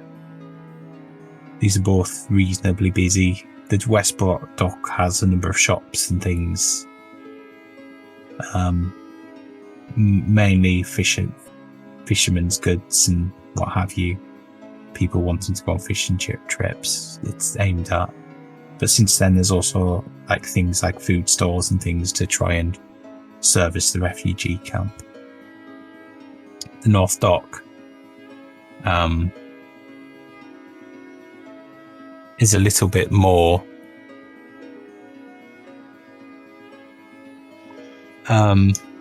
commercial, but you see quite a lot of goods being transported on and off boats, rather quite tall ships. You just see them lined up one after the other. You take in the first few, but after that, one ship just becomes another, and you just kind of seem to overlook them because none of them really stick out. You then come to the main gate of the city, which leads into the market district.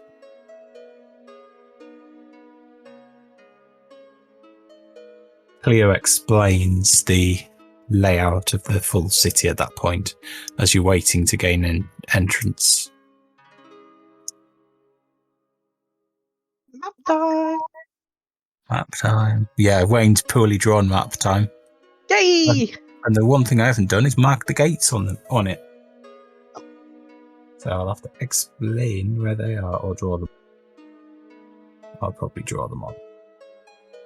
So let me just...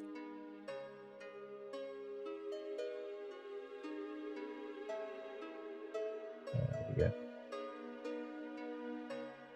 So...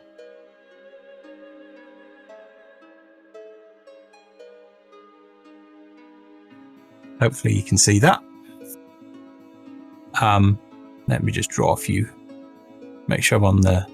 Let's do map and background.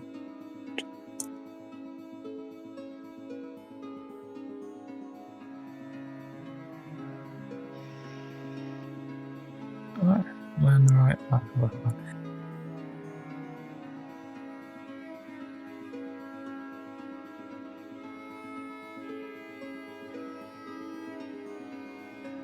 Okay, that's not coming up, is it?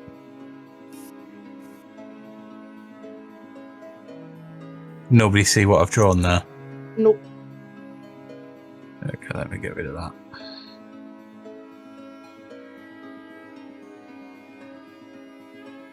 German Shepherd. What was that? It's my TikTok. You playing? It was open when I opened my phone. Oh dear. Oh, I know that feeling.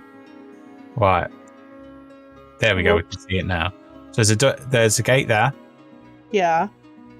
There's a gate there. Yeah. There's a restricted gate there. I'll draw a circle round. Oh. Okay.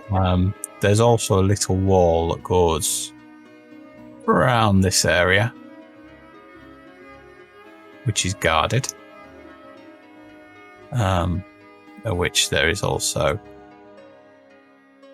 a guarded gate there, guarded gate there, and a guarded gate there. And then there is a small gate here. Okay. And a small gate there. Okay.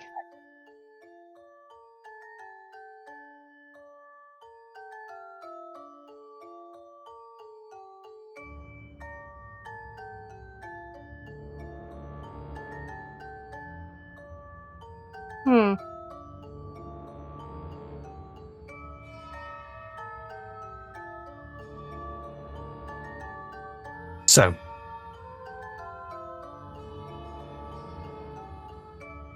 just kind of I'll just explain some of the kind of areas and what their purpose is.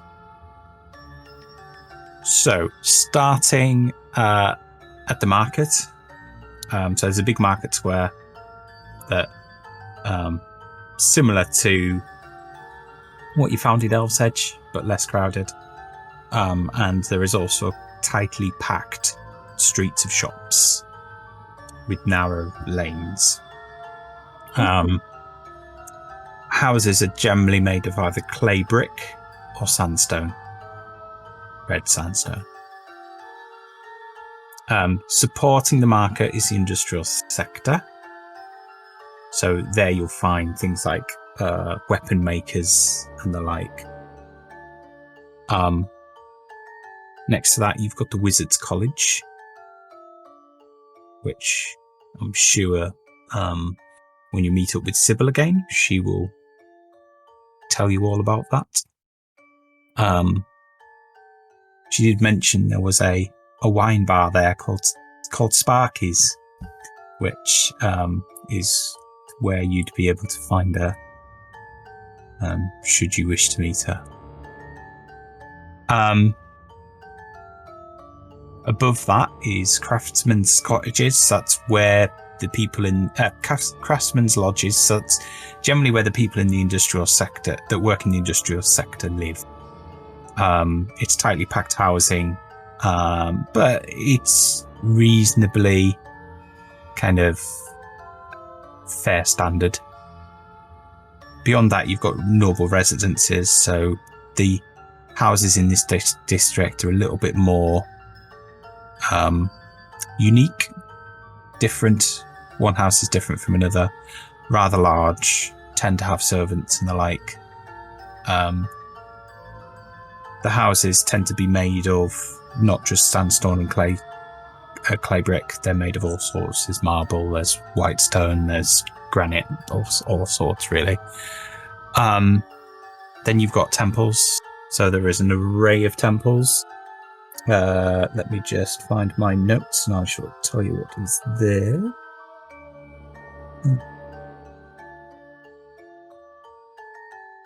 Right, so there's a number of temples that are popular with sailors. So one to Florant, which is generally popular with crews of large, long-distance ships. There's Burton, which is popular with the Navy. And then there's Akrind, which is popular with fishermen. There is a temple to Osbrona, one of the few known. So that's the goddess of death. One of the few known in the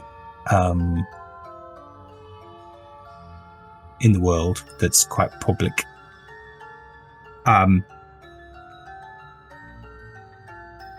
There's a local sect of paladins that work out of that temple. Their main belief is that death is a necessity because it clears the path for life, the new life. There's a temple to Danira, which is popular with farmers, millers, bakers, anybody that works in the food industry. Hetfeld and Hendros, you'd find in most cities anyway, given the creator and the life bringer. So they have quite a lot of general population there that frequent there. For Hendros, they're quite suspicious of the temple of Osbrona. There's a temple to Fermo.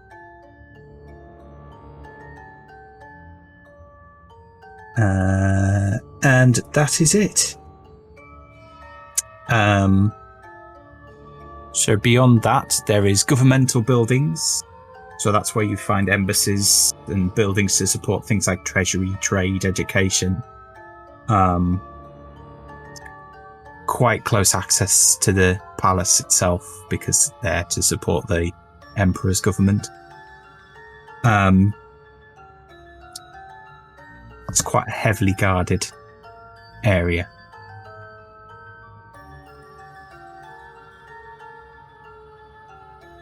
And then you've got the Sorcerer's Circle, which is based across 9 40-story towers. 20 stars. Each goes 20 stories up and 20 stories down.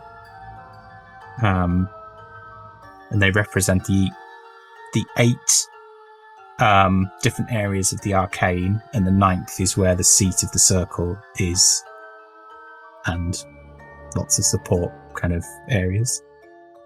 And then the least attuned to their skills reside at the bottom of the tower, and as they move up the ranks, they move up the tower. So those at the top are the most skilled, found on the top floor are the most skilled in their chosen discipline.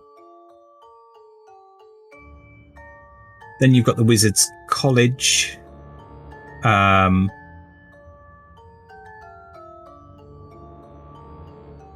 So after initial apprenticeship with a wizard, those that have already learnt the basics in the arcane are generally sent to a college of some sort. But because they're already so far down their education, they tend to be a bit more mature when they get there. Some even have grey hair, some of the newer students. And they can spend as long as they need to studying. They can be there for decades, potentially. Each school has its own building, similar to the Sorcerer's Circle. And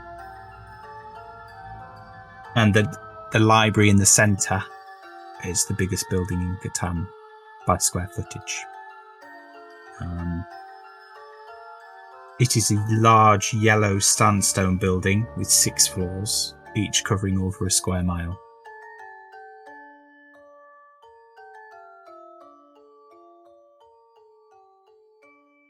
So not only does the library store centuries of arcane research, it also forms the one place all the kind of schools come together. And it's where the Chancellor of Tomes, Albright Cloakstorm, resides. Hogwarts. Albright Cloakstorm. It's Hogwarts. Not quite. It's more for mature students. But, Oh, God damn it.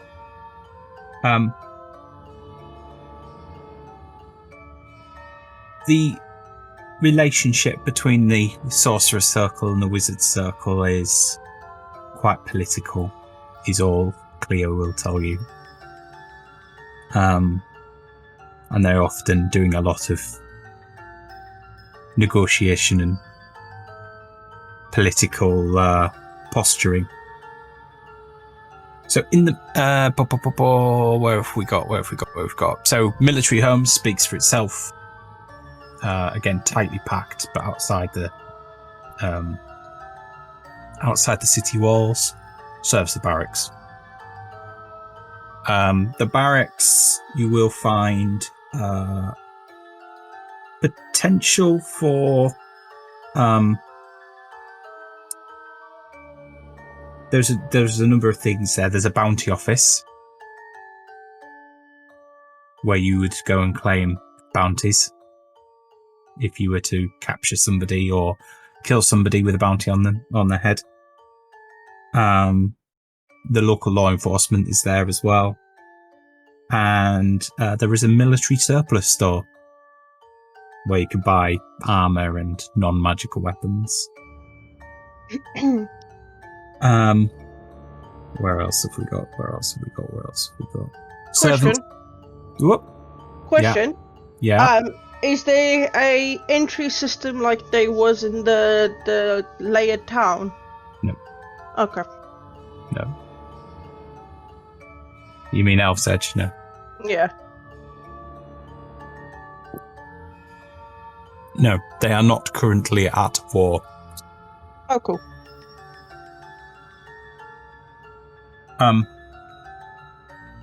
The servants' quarters, I think I talked about, didn't I? Mhm. So very small cottages, again tightly packed together. And then it's kind of the servants of ministers, the emperor himself, any nobles. There is a tavern there called the Long Wait Inn.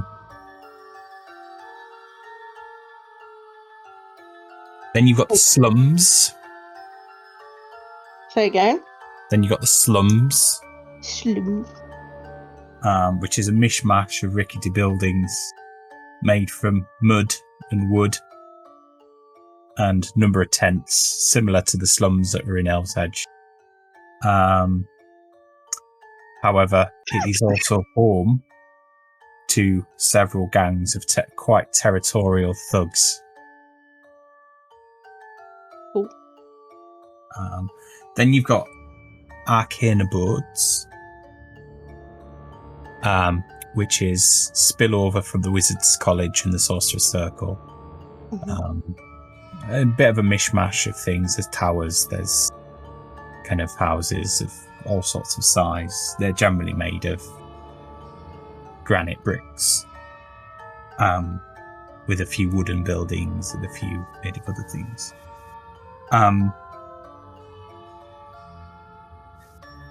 So when you were told about when Latz told you about where Egron's tower was, he referred to this area.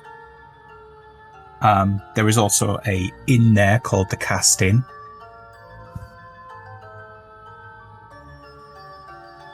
which is frequented by people of the arcane. And I think that's it. I think I've talked about them all. Ooh.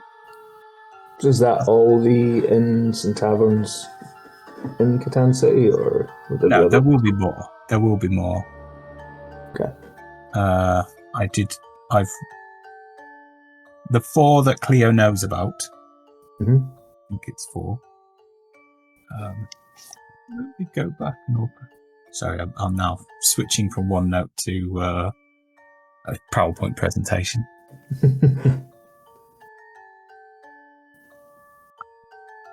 So there is the Cast Inn in Arcane Abodes.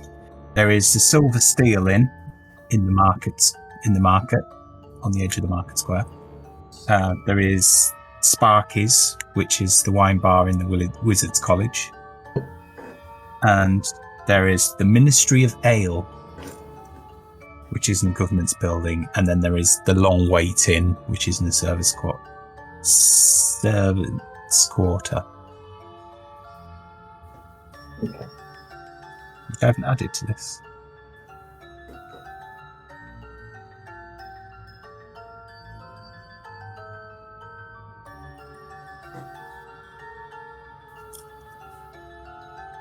So, welcome to Katan City. What do you want to do? All roads leads to Katan. Finally made it. Wow, this is a big place. I've never been somewhere this big. This is a very big place. Looks like we can get lost. Yeah, well, good thing we've got quite a few things to do here. Yeah. Or should we find somewhere to stay first? Preferably somewhere warm. Maybe somewhere near our friend whose name escapes me just now. Egron. Egron. Egron. Egron Fast Fly, that's the one. Egron Fast Fly, yeah. So maybe if we find somewhere near him. Yeah. And then Okay. So in the arcane abodes, there is the casting. Mhm. Okay, so you make your way into the market square and through the industrial sector, and then back out through the Wizards College into the arcane abodes, and Cleo kind of knows where he's going. It's been a long time since he's been in the city, though. It's currently, by the time you get there, it's probably early afternoon, 1 o'clock, something like that.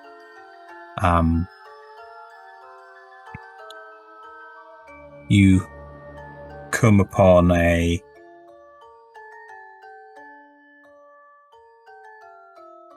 all timber framed building, painted white. The timbers are painted black, so it's like a Tudor type cottage type thing. And it is thatched on the roof. The thatch is looking a bit old, it's started to turn brown. You enter the room, the main room of the bar, and you see that it is wooden floor covered in sawdust. There's a bar to the side. Everything's made of wood, basically. It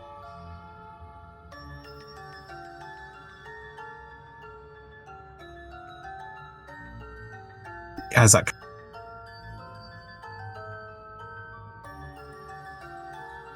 off to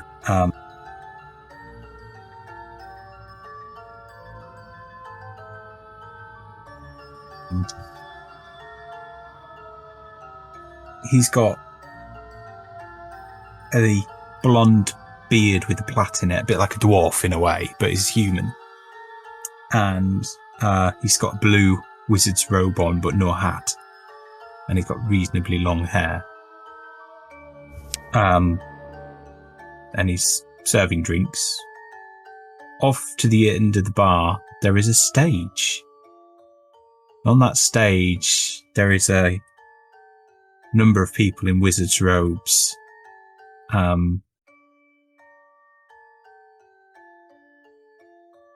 Acting out a play.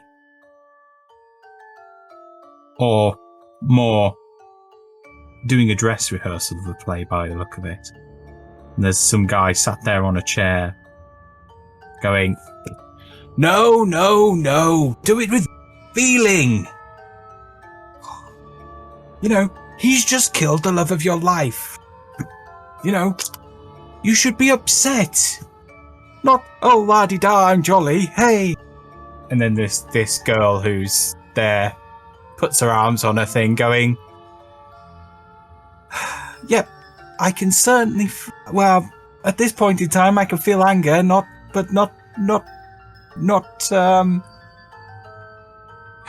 devastation. I can use anger if you want. Would you like me to show you how to do it?" And this kind of debate just carries on as you walk in.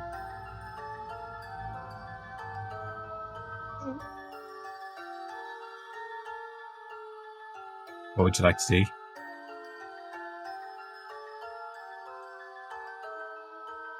I know what Varric would be doing. Yeah. All right.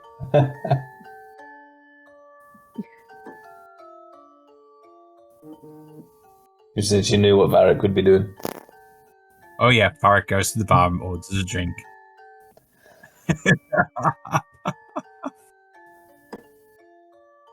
But because it's fairly early on in the day, he just orders a pint. I guess we'll speak to somebody about getting rooms. Mm-hmm. So the man Welcome. Oh. Varric orders his drink, and as he's pouring the drink, he's like, you new in town? You looking for rooms? Hi, we are. Oh, I didn't notice you there. Stood on the bar. Hello. I almost thought you were a bar snack somebody had left. My apologies. Oh, Anyway, we have a number of good rooms available. I can do 2 rooms for your group. It'll cost you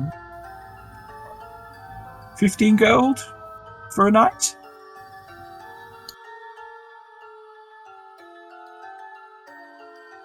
How's that sound? Is that all together? That's for both rooms, yes. They're sizable. You'll each have a bed. Okay, fine. Very good. Very good. So, breakfast is included. Served promptly at 7. If I get out of any time. Yes, was about to ask if meals were included, but Just breakfast. Just breakfast. that's fine. My name is Human Stallspark. I'm the owner of the tavern. Yes. If you need anything, I'm here all day. Just give me a shout, and I'll see what we can do.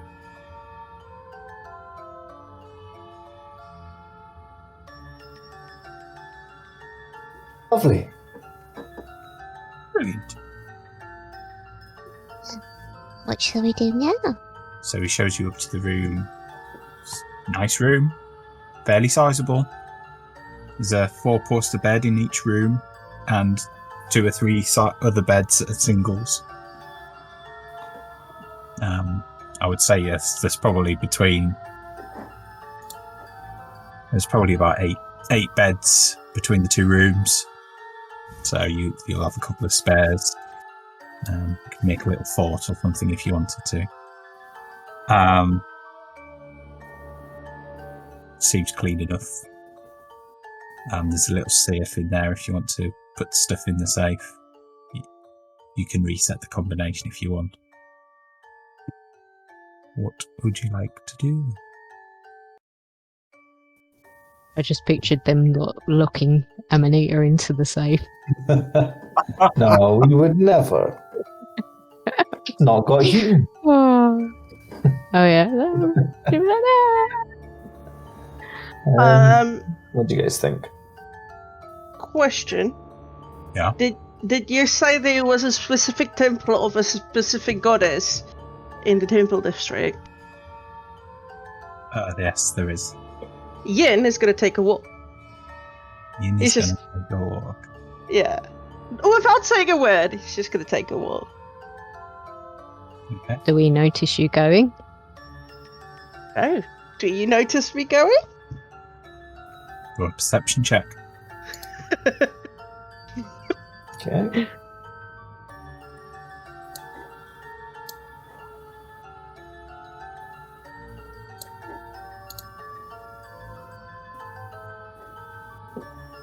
Lucy does. Does he? Yeah. Okay. Where are you going? I'm just going to take a walk. Mm-hmm. Nothing. In a new just- city, right? You know Yeah. where you're going? I'll be fine. Cold out there. Why don't you stay at the wall? Eric's like, yeah, you go for a walk. We'll have a drink in the bar. Yeah, of course you will.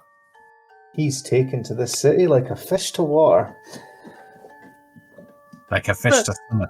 No, like a fish. What? Somebody died then, didn't Jesus Christ. He tries to do an American accent, doesn't he? And for some reason, I can't do an American accent. God. Okay. How many and everyone else? What would you like to do? Like, what time is it roughly? By the time you found probably about 3 in the afternoon. By the time you got settled in the room, Could we see a tower with a wooden roof? you're fairly high up, and you're on a hill. So, out of one of the rooms, you can see a wooden tower. Yes, Is it a few miles south of the city wall? you are already a few miles south of the city wall. Yes. So we can... Okay, so we can assume that's the tower. Yeah. There's not many others in that would look that match the description in that area. I'm out of game. I'm kind of half wanting to wait until everyone else is here before I start doing any major things. So I'm probably going to whisper to Amanita, do you want to follow Yin? I mean, she is looking a bit suspicious. It wouldn't harm, would it? Plus we could jump scare and it'd be funny. She is a bit of a scaredy cat. Is it a she or a he? He. She's a bit of a scaredy cat. I made that mistake yet today. I guess we'll follow Yin. Okay. Let's go! She says as she jumps onto it, like they're climbing onto your shoulder, making sure her cape looks alright, even though it's like covered in mud. That's okay. So we've got me in my cape, and I've got my Amarita on my shoulder in a cape, just regally walking down the street. I love that. Oh. So you find Yin. Which direction would you like to go, Yin? Let's have a gander, shall we? Well, whatever way you're going, we're going. I want to kind of take the direct. I can't speak. You know what I'm trying to say. Kind of like where we are now, as the crow flies to the temple, following Cleo's instructions. Okay. So you go. I actually had select on. Can you see that? What Hang is on. Are you on the right thingamabobby? Yeah, objects and tokens for some reason. Yeah, it's not so- letting- You saw Yeah. it, right? Yeah. Yeah. do. So you go in that gate. Yeah. You head through the Wizards College, probably around the north side of the Uh-huh. of the library and such, and then across the northern side of the Sorcerer's Circle. You find a number of gardens with fountains and stuff like that you could walk through. It's quite nice. Into the noble residences. You see the number of guards increase as you enter that area. Quite a lot of people, quite a lot of them on patrol, eyeing you suspiciously as you walk through. And Lucy and Amanita, similar. You're getting eyed suspiciously. As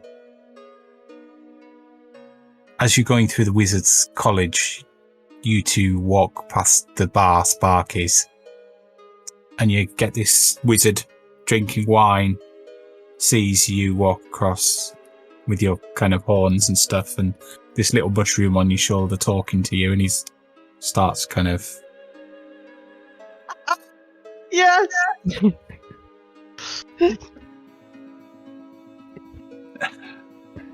strange, thinking he's something wrong with his drink. You eventually get to the Temples District. You see Yin enter the temple to Firma, goddess of sun and light. So you enter this large stone building, light grey stone.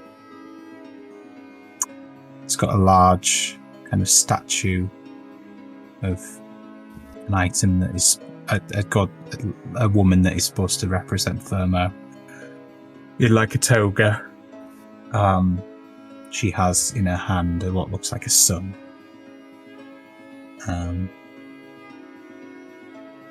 And that's above the door. You walk through the door. Inside you can see kind of lots of pews and an altar at the front. There is a gentleman who looks like a priest, kind of busy polishing some of the brasswork, like cups and things like that, chalices and stuff that they've got.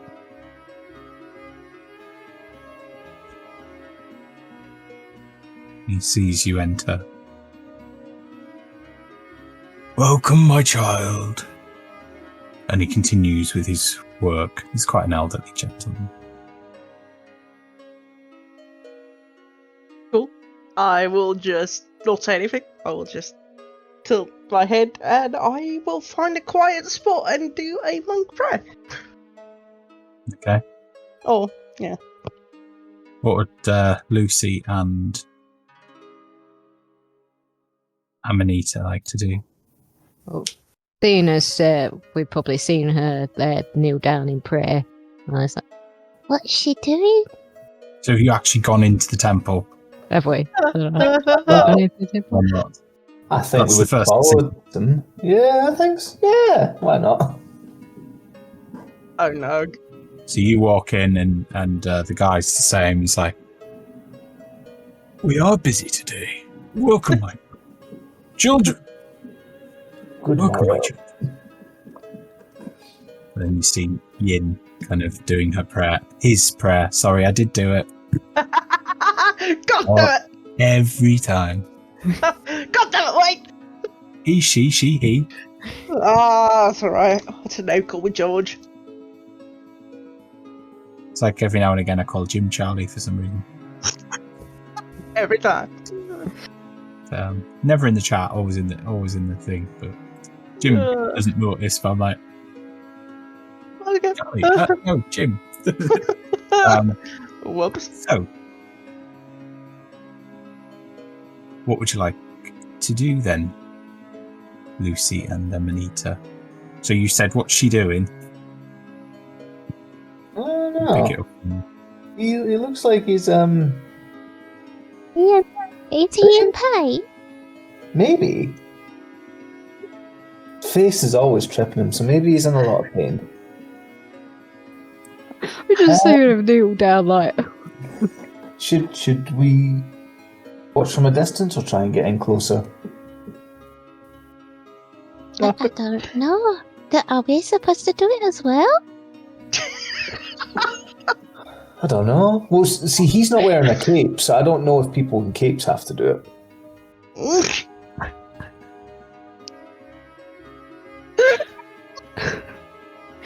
I, Oh, Jesus. I don't know. If people I mean, we in- are in- pretty superior. Yeah. And so you should. You got a cape. I Look at it billow in the wind.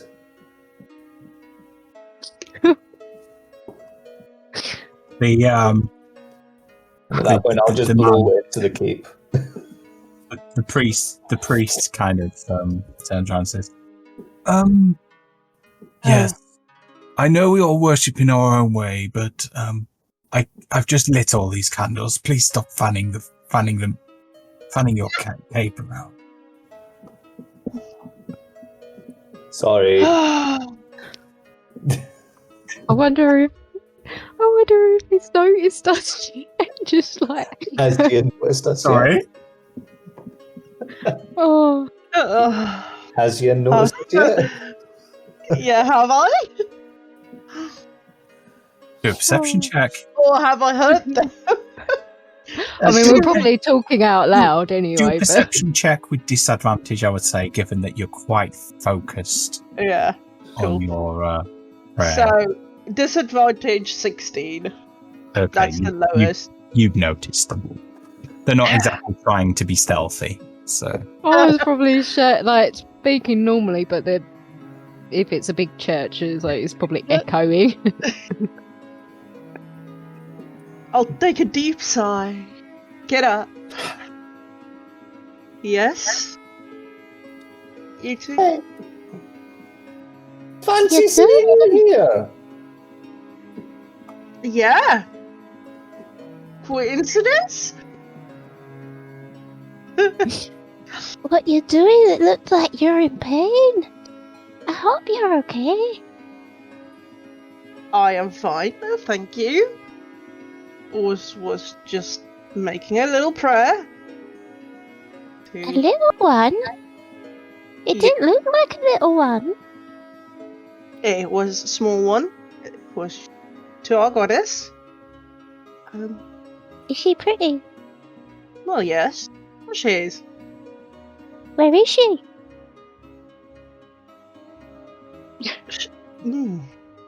Watching over us. Why? Why? Why does she watch over you? Because we need protection.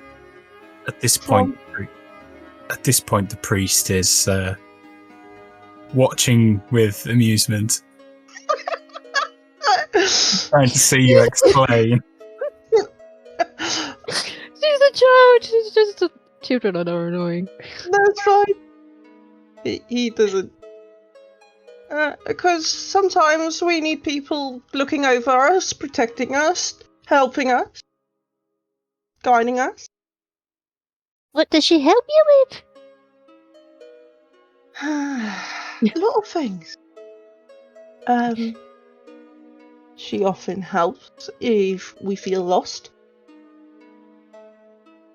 No? Didn't help me when I was lost. Have you asked? I don't know how. Well, maybe I can show you one. Maybe I can show you over a couple of drinks. I think what your friend is meaning to say that if you have faith, then Thermal will light the way. What the priest said. Thanks. Factual light? That'll be very bright. Yeah. You, sometimes- Go on. No. What did you want to say? I was just going to comment that I've not seen you here before, but you seem quite learned in our faith. Can I ask, where do you hail from, sir? Oh, of course you may. Now I need to find the old map. God damn it. What's it called again? Teashara? Yeah, that's it.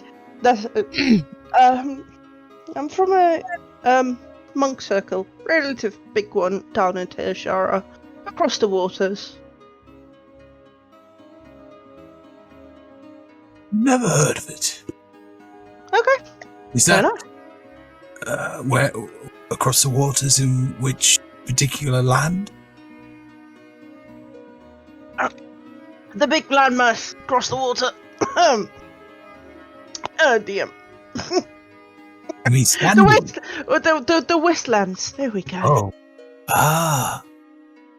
Oh, you mean the Elven Temple? Yes. The Elven Sanctuary.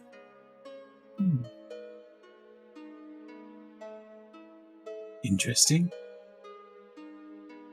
No, we had a man recently in here talking some sort of gibberish about Ulrich's return and destiny. He looked like he came from the Westlands. He accompanied the Brotherhood to the sanctuary in the mountains south of. South of? South of Katan City, there are a number of mountains. In there is a sanctuary where our brotherhood seek to find peace. This gentleman was clearly disturbed, talking about corruption in the church or in his church, and the need to find peace, and the fact that the Ulrich was coming. Or his theory that Ulrich was coming. Oh.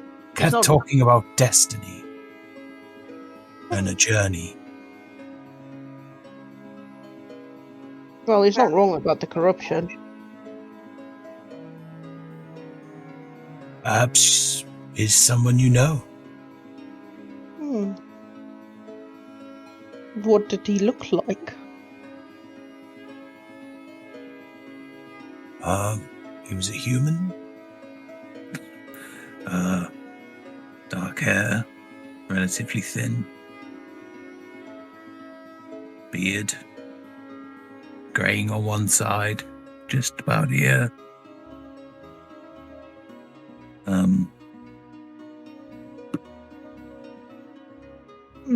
Didn't look any particularly thing. He was a monk, I believe.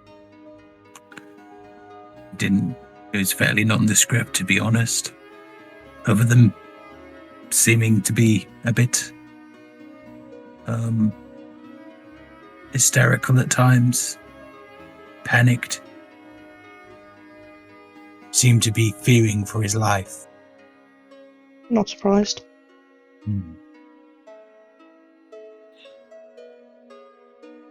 Said he'd got passage here and on a boat. Kept talking about destiny.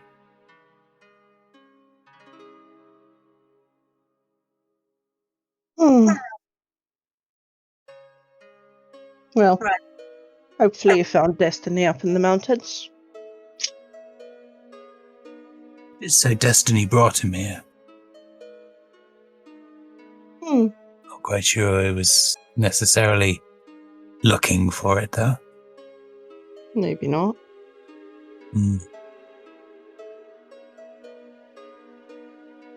Well, I appreciate your time, dear priest. May I ask your name? Wilfred. Wilfred. Well, Brother Wilfred. Brother Wilfred. Brother Wilfred. Brother Wilfred. Amazing. Okay. My friends call me Wilf. Fancy. I like it. Anyway. And your name, sir? I'm just Yin. You can just call me Yin. And this lovable lot is Amanita and Lucy.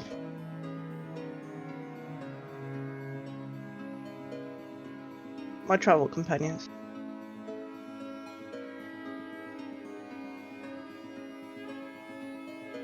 And with that, I will bid you farewell, and may the goddess guide you.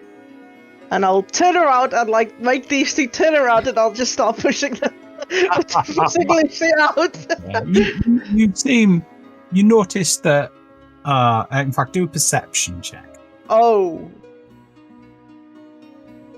no! What is Lucy? Oh no! 11.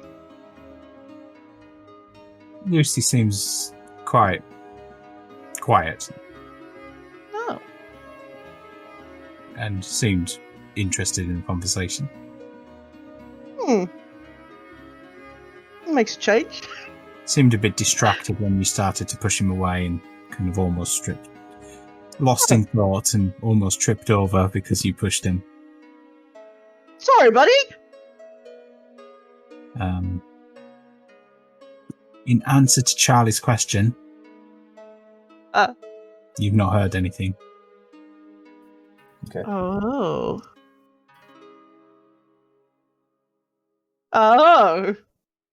What? Hey? What are you owing at? Oh, intrigued. But in a large city like Katan, you'd expect there to be somewhere. Okay. You just have to look out for it.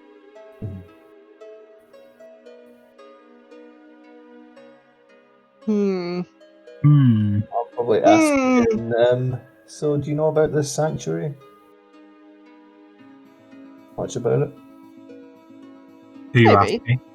Me. I actually need DM's help because I can't remember. Yes or no? Hang on, I'll have a look. So I have it open. I think yes. I've heard something about it. I have to have a look though. I can't remember. You're aware there are some sanctuaries in Katan. Yeah. Nothing specific about this particular one. Yeah.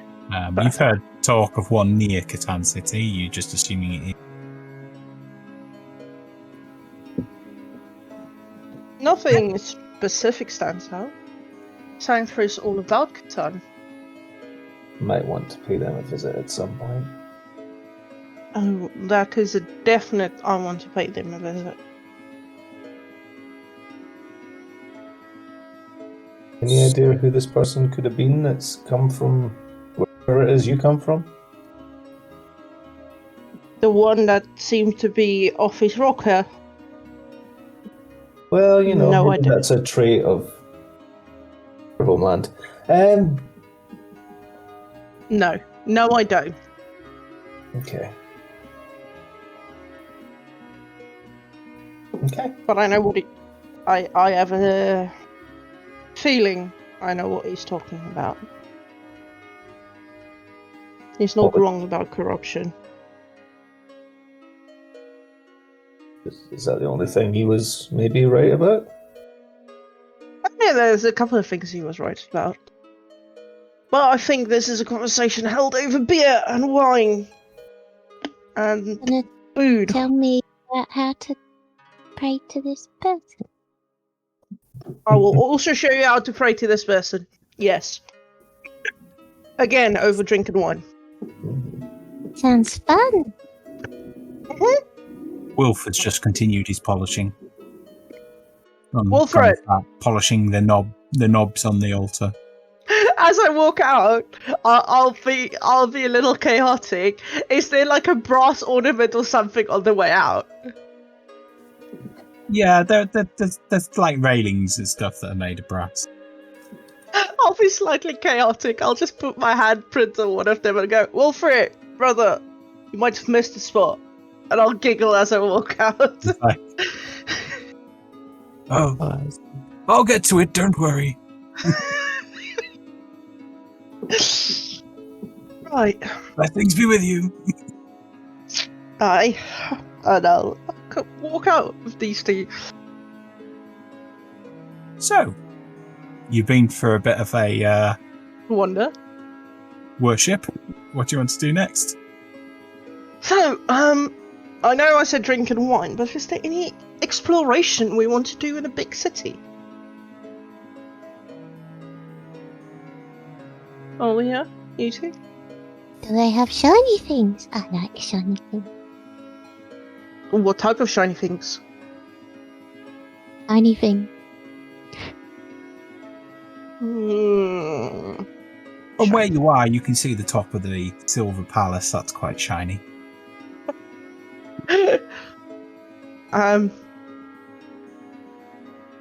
Yeah, pick it up and show it the big palace shiny thing. Don't know if that's Yeah. something you can keep, but I guess we can find you shiny things to keep. Oh, that is shiny. And yeah, you're right. I can't keep them. No. We can maybe find a shiny rock shop. Shiny rocks. Shiny rock. I mean, if they're shiny. Okay, to the market district. Okay. So you, on your way, you head through the governmental buildings. Mm. It is absolutely packed with guards and soldiers. Pretty much every street corner is filled. I've got a watching question. you like a hawk as you make your way through.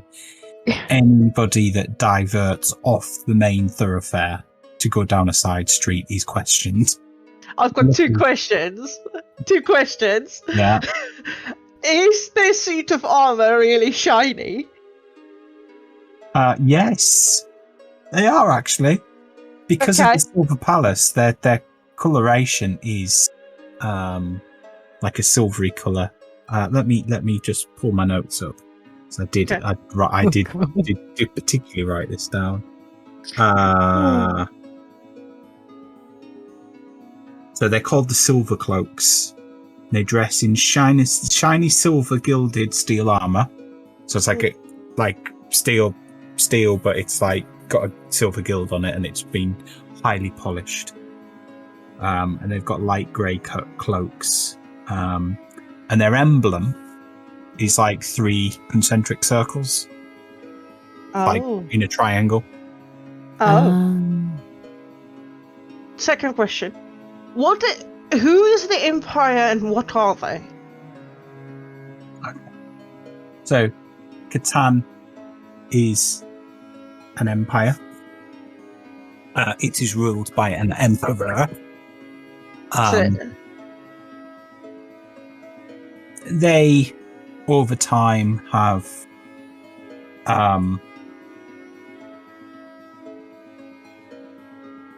so his name is Ulysses Arai. Arai is spelt Araai. And he's known. The current emperor is known as the Pact Maker, due to the number of peace deals, alliances, trade deals he's made over his time. Okay. And he's turned Katan into a bloodthirsty, a nation of bloodthirsty conquerors, into a shrewd diplomatic force in the world.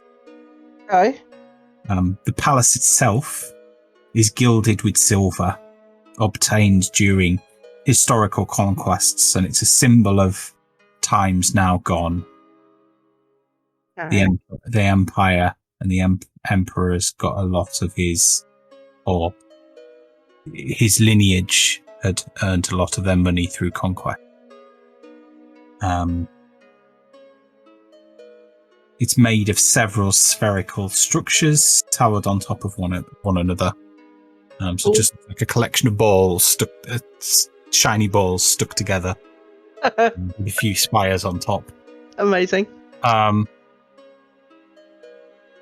Cool. There's a tall you notice as you go through, you can see down streets there's a number of.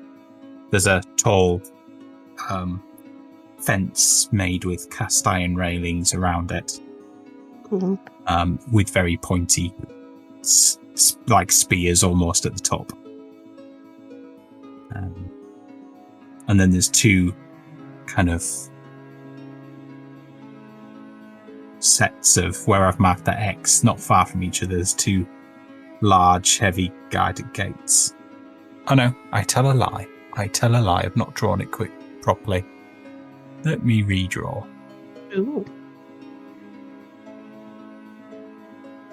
There you go. To the east and to the west, there is two gates. Cool. They're quite heavily guarded.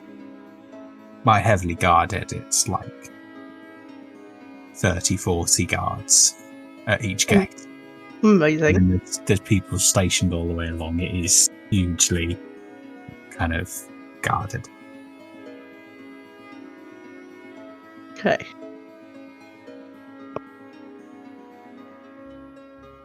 Sorry, I'll show Amanita the shiny guards as we're walking, like pointing at them, showing how shiny each one. Oh, I can see myself in them. I know.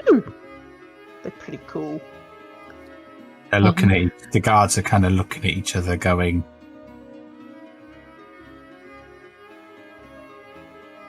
"Should we do anything?" "No, might be a distraction. Just hold your ground." You can kind of hear pretty much the same conversation all the way through as you're walking. And Amanita's going, "Ooh, shiny!" I suspect Lucy's probably thinking, I could do with some of that armour.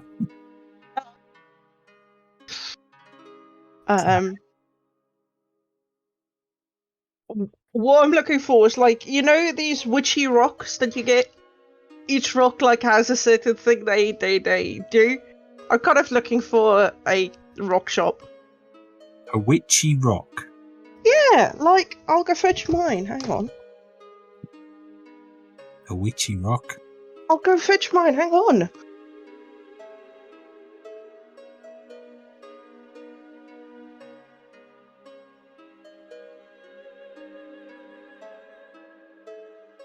No. Shiny rocks. I'm just getting my husband. Shiny rock. All right. Ooh. Little rock Crystals. things. Yeah, crystals. That's it. Crystal. Okay. So,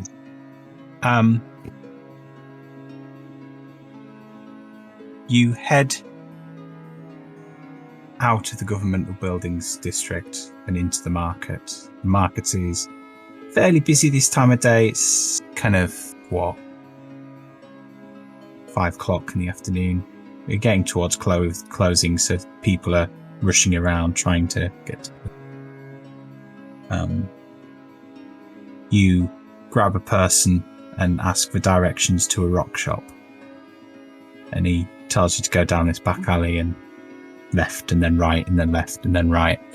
You follow his direction and you see this thing saying Katan Rock. Ooh. You walk in and you get the scent. The smell of peppermint fills the air. And you see sticks and sticks of rock with Katan City written through the middle of it. God damn it.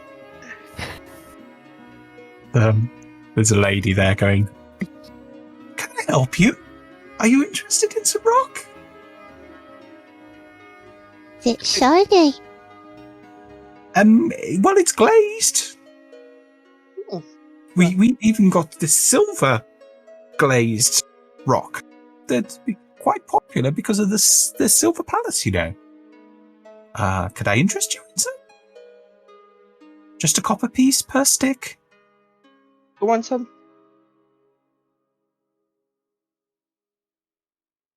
Okay. It's not very shiny, but okay. It's shiny for rock, I would say. So, Yin buys you spends a copper piece to buy you a stick of rock. It's got Katan City written through it, and it's probably about 1 centimetre thick, and it has this silver glaze on it. It's fairly shiny, but inside it's white. Taste of peppermint. You just use it as a walking stick for now.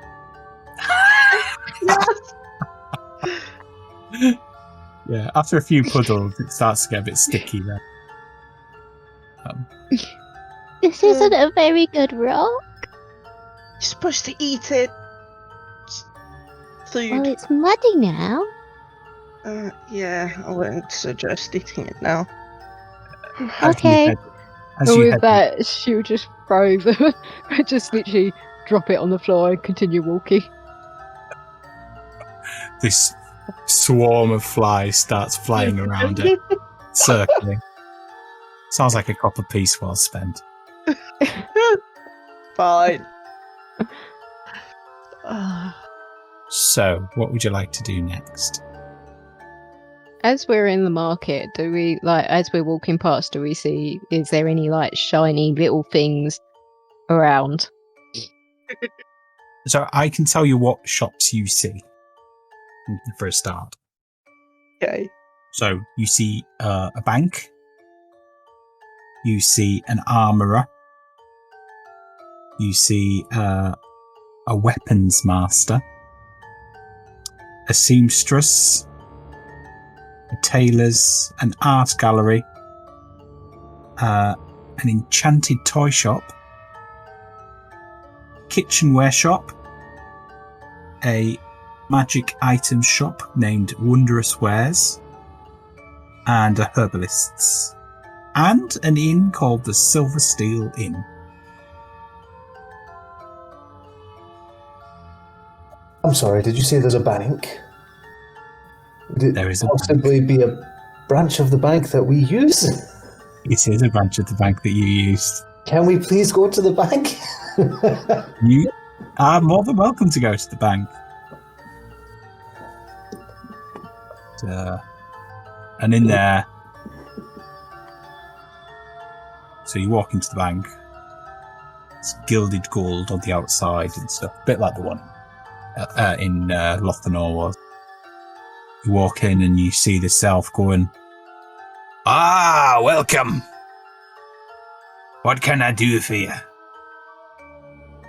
I've got some deposits to make. You got an account with us? We have a couple. We have a group account and some personal ones. And you got an account number? I do. I'll do the group one first, if you don't mind. So our account number is 12346. 12346. Okay. And what's the name on the account? The Headhunters. And are you a signatory for the account? I am, and yes, I have a password. Okay, what's your password? One is not funny.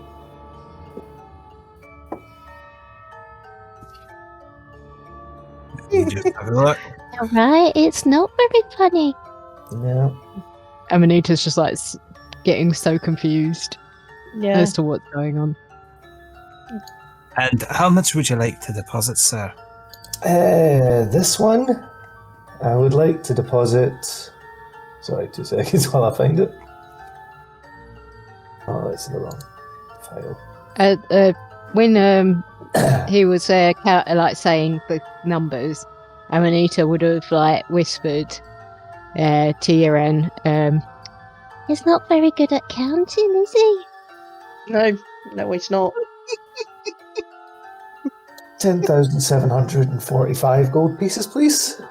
You'd like to deposit? Okay. Yep.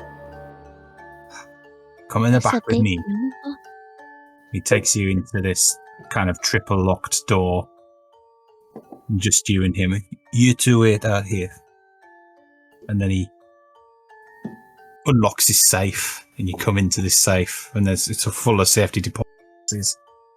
He finds the one with 1, 2, 3, 4, 6 on it, opens it up, puts your deposit in, and closes it.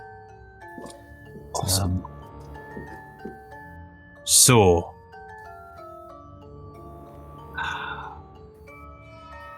I believe, how much was in there? Was it 5, 6, 7, 8? There was 5, 6, 7, 8 in that one, yeah. And now you got 10,700. Yep. Brings you to 16,378. 10,745. Sorry? 10,745 gold pieces added on. It's what you'd like to put on. Yeah. So 10,745 plus 5, 6, 7, 8 is 16,423. Yeah. Those are the group funds. Okay. And Is then there anything else I can do for you? yeah, I'd like to deposit some in my personal account as well. Here. Do you have a password? Do you have an account number? 12345. "Oh, I can count that time." So he takes the safety deposit box out from the next one and opens. And have you got a password, sir? Bacon. Very good. Very good. Right. How much would you like to deposit? Into that one, I would like to put in 1,670 gold. Okay, 167. And what's your balance now? Or what was your balance It previously? was 2309. 2309 plus 1670. So it's now 3979. Do you know what then? I'll just top it up a little bit. I'll put in an extra 21. To top it up to 4,000. Okay. Yeah. I can do those maths without using a calculator. Good job. We are all proud of you. I You think need that to is take your socks off.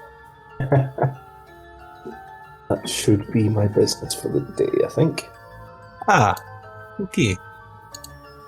So he puts the money away.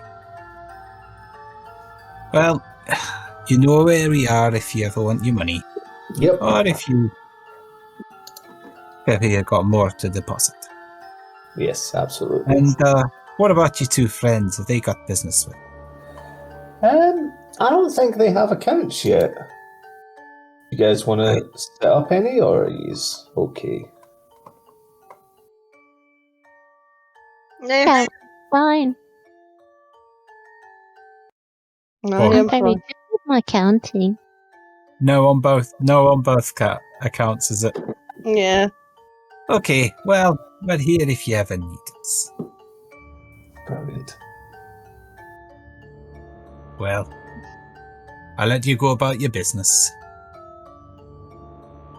So you leave the bank. I've been looking for a bank since like session 25. It's been a while.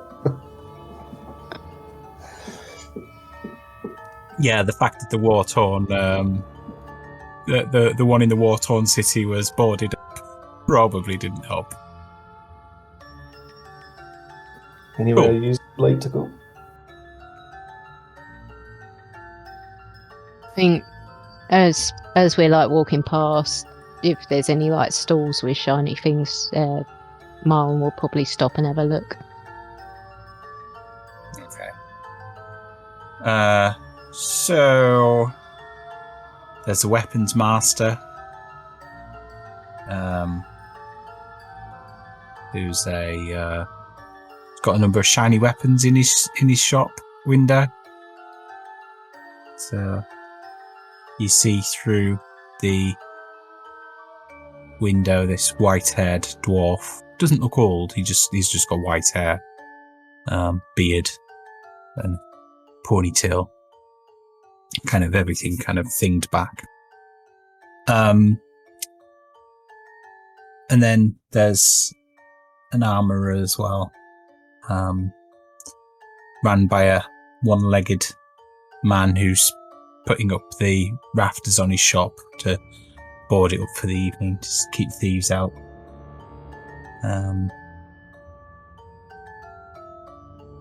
He looks ex-military, but he's kind of hobbling around on crutches at this point in time. But there's some rather shiny armour in there. Not as shiny as the Silver Cloak's armour, though.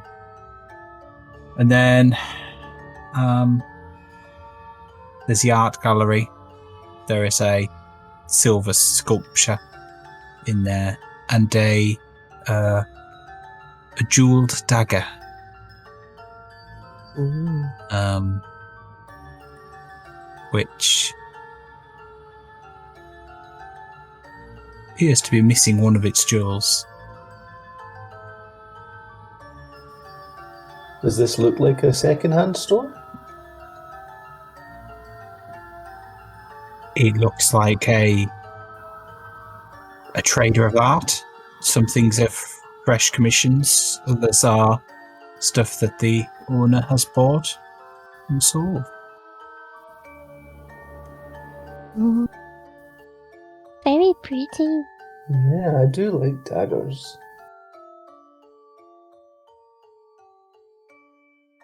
Can we ask the guy about the dagger? So it's a lady, actually. Oh, the lady. Lovely. It is a. Let me just have a look because I've got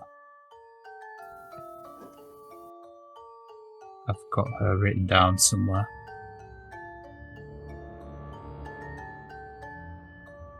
So it is a.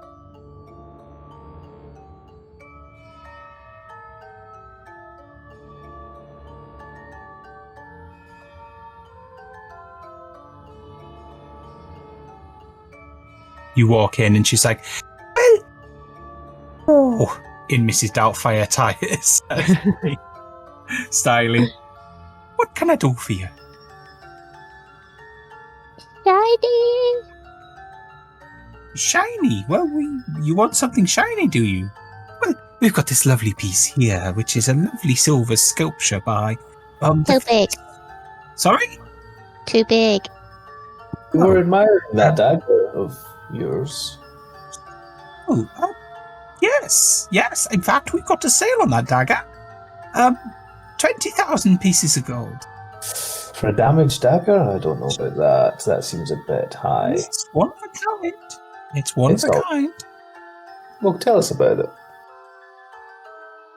Well, it was once taken from the ruler of Scandi by the Drafanian king in a duel to the death. He many years ago, rumored to be the beginning of this age, there was some argument contest over a lost love, beauty of the time, and the dagger was made as a gift for her by the Scandi king, and the Drafanian king, who was courting the maiden at the time, used it to kill him in a duel. And because of its age and because of its historical significance, 20,000 gold pieces is more than enough, I think. More than fair deal, I think.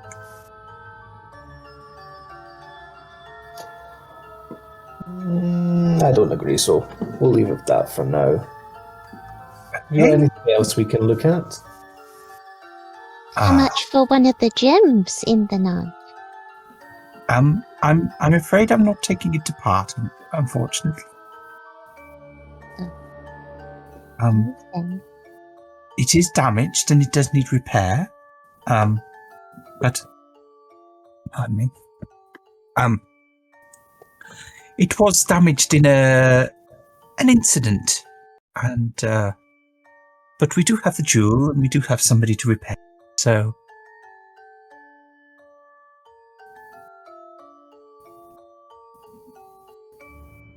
unfortunately, no jewels of sale. Do you know about of a jewel shop nearby? Well, not as such. Not as such. There may be in the Wondrous Wares shop, or somewhere in the around the Wizard's College. They use these things for ingredients, for spells.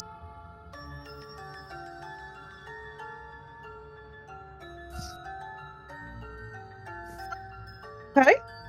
You might have to wait till tomorrow now because it's getting on for closing time, isn't it? By the time you make it there, it's probably going. All the shops are probably going to be closed. But you could try Wondrous Wares, I guess. Wondrous Wares. Okay. Yes, This is just over the other side of the Market Square. oh, just on the other side. Yes, towards the Wizard College, but not in that direction, but not all the way there, obviously. Oh, okay. Okay. Do you have anything else you can show me? It's like something over here, this way, maybe. Depends what you like. There's nothing shiny. There's some wonderful paintings. commissioned by artists of the local artists of the realm. Okay. Sorry, what was the shop's name? Could you point me in the direction outside by any chance? Just because the streets are really busy and I'm not from a city, as you can see. I spend most of my time in the woods. And she doesn't move from the shop floor, but she kind of points over towards the... So, over that way. You'll see it. It looks quite flamboyant on the inside. Just keep heading in that direction, and you'll see it before you know. What's your most expensive piece that you have? My most expensive piece? Yes. Well, if you're not willing to pay £20,000 for the dagger, dearie, I'm sure you won't be able to afford the most expensive piece in this shop. How do you know? In his defense, it was me that wasn't willing to pay 20,000 gold, so, you know. Well, we only do viewings by appointment, I'm afraid, on those particular items. Well, it doesn't look like you're extremely busy. Got to close, I'm afraid. I need to go and pick up my daughter. Lucy might make a smashing sound at the opposite end of the shop.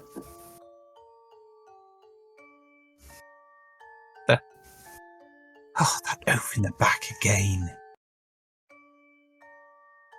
What was this? I'm guessing that's a discounted item then? What is that? I don't know. It's the hired help. He's a bit useless, dearie. Fair enough. But, I know his mother, and he's had trouble finding a job, and, she's a good friend. It's just difficult, isn't it?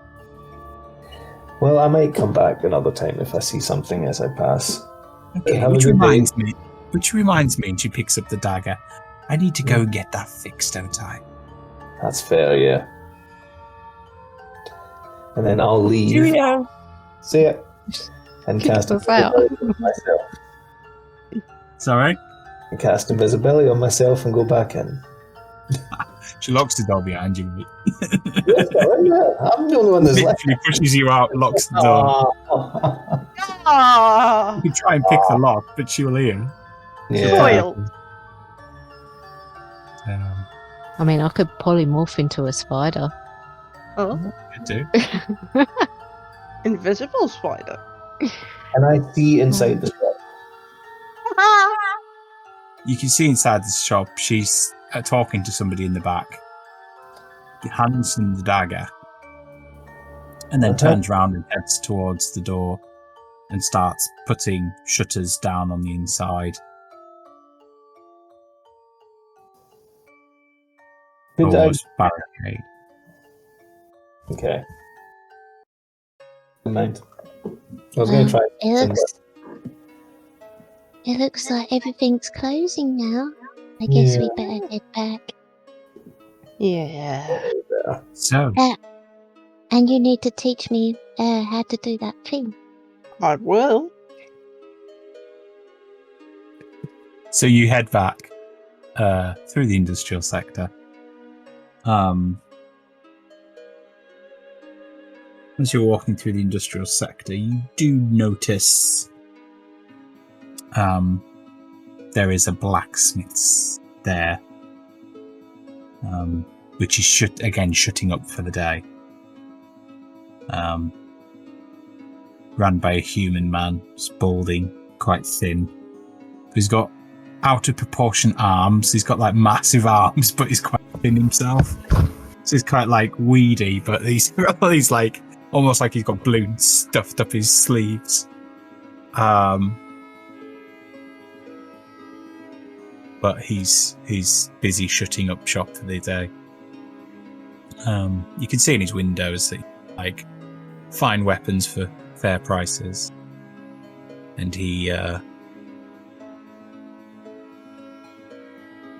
that's really the only thing of note you see as you walk through the industrial sector. Back through the Wizards College, and then out into the Arcane Abodes. You find the cast in. You go there. You find Varak kind of sat watching the play as they're doing their dress rehearsal, having a laugh and a joke with the director,